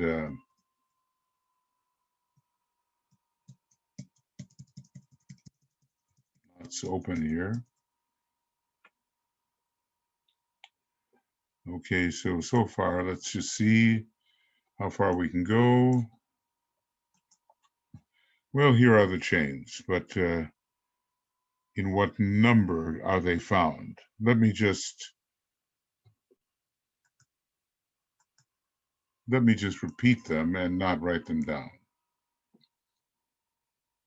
So, Uranus chain, Neptune chain, large Saturn chain, and smaller, not chains, these are schemes. I'm sorry, these are schemes. So let's just see. The 7 chains, I suppose, of our particular. Well, I'll continue numbering. This looks like Saturn is 3rd. And then, how do we number the ones around it? That's more difficult, but maybe Venus, within the schemes, Venus is number 1, the Mars number 2, Earth number 3, Mercury number 4, or maybe we would start with, I can't read that exactly. So here we have Mercury, Jupiter, and Vulcan. No, so Vulcan would be number 1. Number 1 chain in the Saturn collection. Venus number 2, Mars number 3, Earth number 4, Mercury number 5, Jupiter number 6, and back to Vulcan. But if we want to deal with chains, and here's where I would, I think we have that here.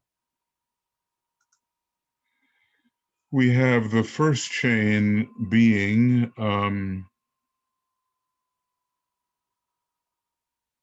Neptune, not much articulated. Second chain, Venus. Third chain, Saturn, replacing the moon chain. Fourth chain, the Earth chain. Fifth chain, Mercury. Sixth chain, Mars. Seventh chain, Jupiter, which suggests, of course, the seventh ray that Jupiter has. I'm not going to write that down, but, or will I write it down? Well, maybe I'll write it down. I don't know. 7 chains, Vulcan, Venus, Saturn, Earth, Mercury, Mars,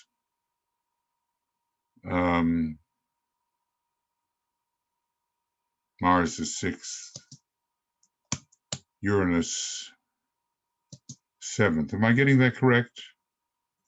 The 7 chains, maybe not quite correct. No, first chain is Neptune, and 7th chain is Jupiter.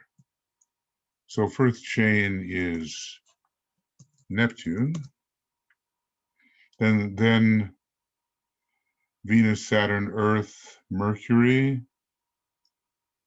Mars, and the last chain is Jupiter. And there is no Uranus chain, but there is a Uranus scheme. Sorry, this picture, makes me look like Boris Karloff or something.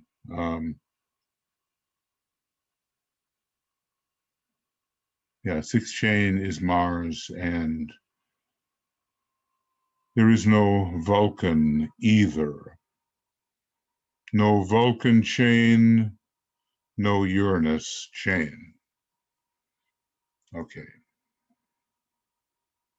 So no Vulcan chain or Uranus chain, but there is a Vulcan scheme, I believe, yes, surrounding a part of Saturn, part of the greater Saturn. Maybe that's the esoteric Saturn. DK says not to pay too much attention to these names, but there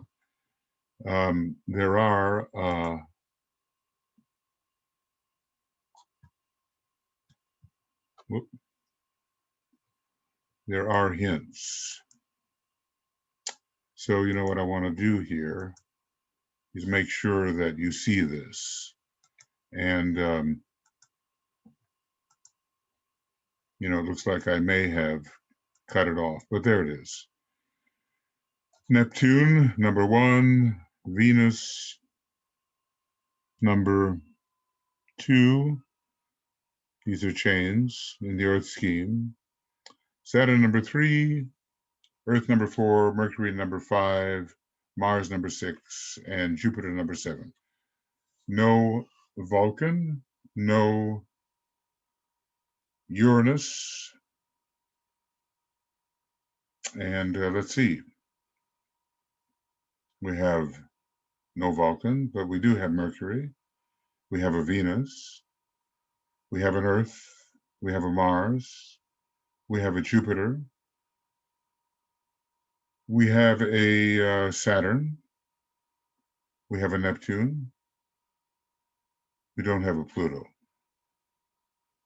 So what's missing in terms of chains? Pluto also is missing.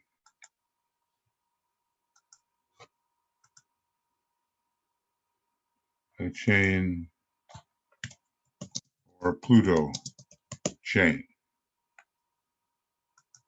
Okay. As I said, DK says, well, the names may be misleading, and indeed they may, but I think there may be some hints there as well. Globes,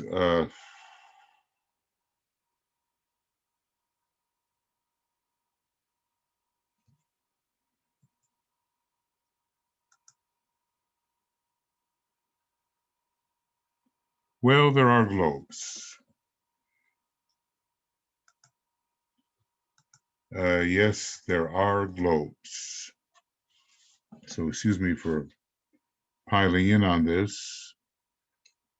All that's given, however, in terms of names, is the Venus globe, the Earth globe, and the Mercury globe, which is sort of where things seem to be happening now and in the recent past and in the relatively recent future.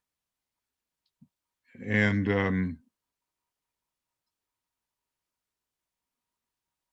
yeah, from the Venus globe of the Venus chain to the Venus globe of the Earth chain, the Lords of the Flame came.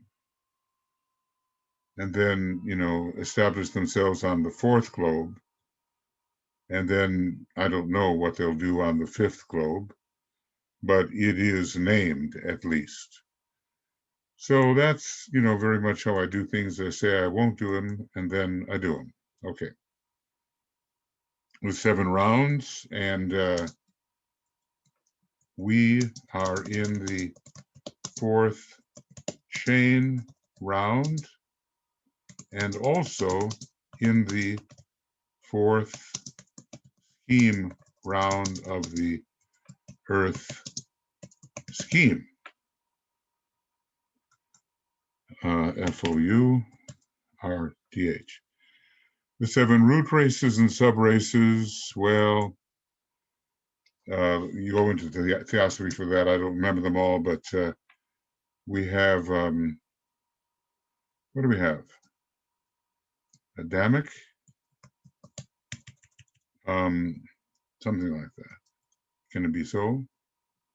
Adamic, Hyperborean, Lemurian,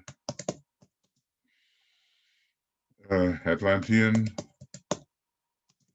and Aryan, and no name for root races 6 and 7.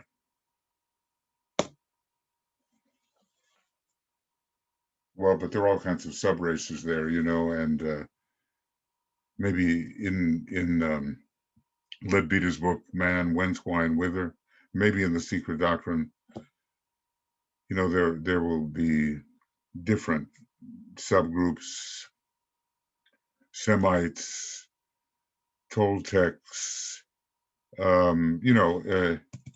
at least in the Aryan race, which is the 5th root race. We have the Hindu, apparently, Hindu, Indian, okay, not American Indian. We have the Egyptian, Mayan, there seems to be a connection. We have the Arabic, I think that would be correct. Maybe we can call it the Arabic Semitic. We have the Celtic, of that one I'm sure. And the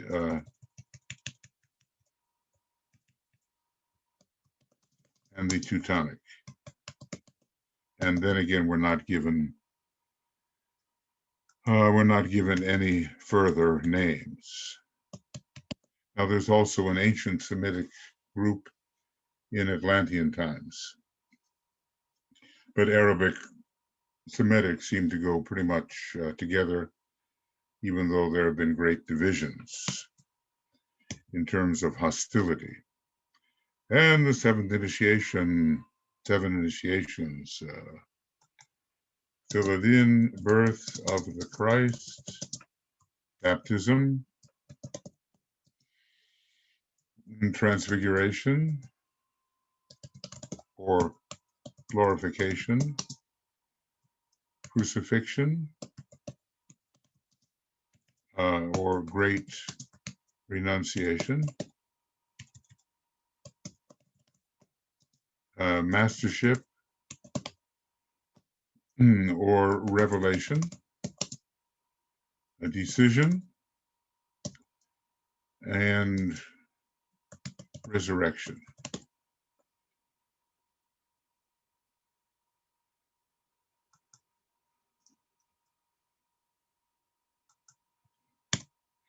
And, obviously 1, and obviously 2, and obviously going on 3, and obviously 4, mixture of Western and Eastern terms. Why did I fill all that in? But, maybe it'll be helpful. Decision is number 6. And maybe I should say also Chohanship. And number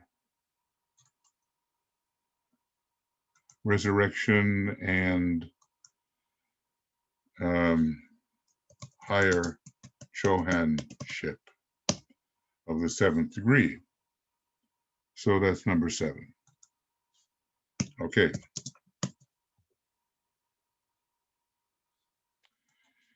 What I seek to emphasize, he says, in the above table is that to the adept, the correspondence of all these is perfectly known. So this is part of all knowledge which the adept possesses and exists in terms of consciousness, in terms of form, and in terms of intelligence. Consciousness here having a first ray connotation. Intelligence, a linking connotation, and form, a basal connotation. In terms of sound, when dealing with the life side, and in terms of vitality, when dealing with the intelligence or activity aspect.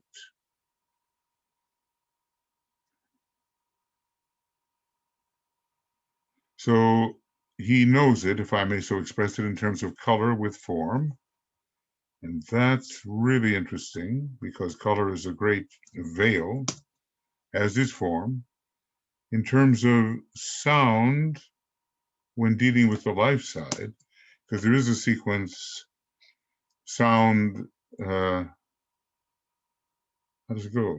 But sound comes first, and light comes second, and I think color comes third, and vibration is not included. And in terms of vitality, when dealing with the intelligence, well, that's quite a correspondence. But activity, anyway, we can understand vitality in terms of activity. So, let's make that green. In terms of color, when dealing with form, and I don't even know what color to put there. In terms of sound, when dealing with the life side, I don't know what color to put. But as difficult as it is, the above statement will repay much earnest thought. It contains a statement of occult fact.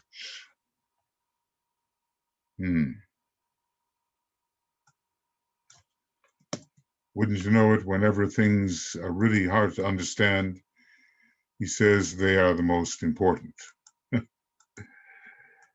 According to the 3 lines of approach as dealt with in our preceding letter, will be the use of the terms as above described. The 246 line is kind of life. And, Akasha and the second plane and the second ray, I guess I'm going to just have to put that into some kind of blue.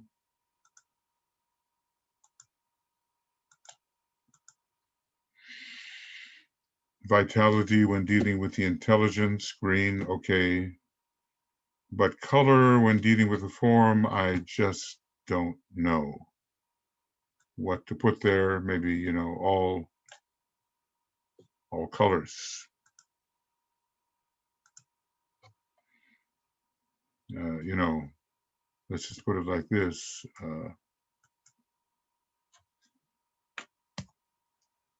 So here I would try to put all colors, but color is the veil, and it hides the higher energy. Green, vitality, intelligence, okay. But it still is a linking energy. And sound is life, and the rays connected with the life on the 246 line, the main color of which is indigo. When it comes to form, maybe it has to be outer red. But I'll say, but maybe in this context, outer red. And I'll put that there because, you know, very much with the first ray, we deal with the form. And the first ray has this quality of redness to it.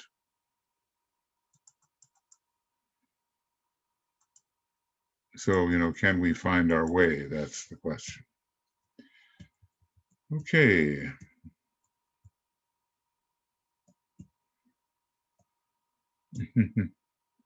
Well, there's quite a bit still remaining, a lot remaining.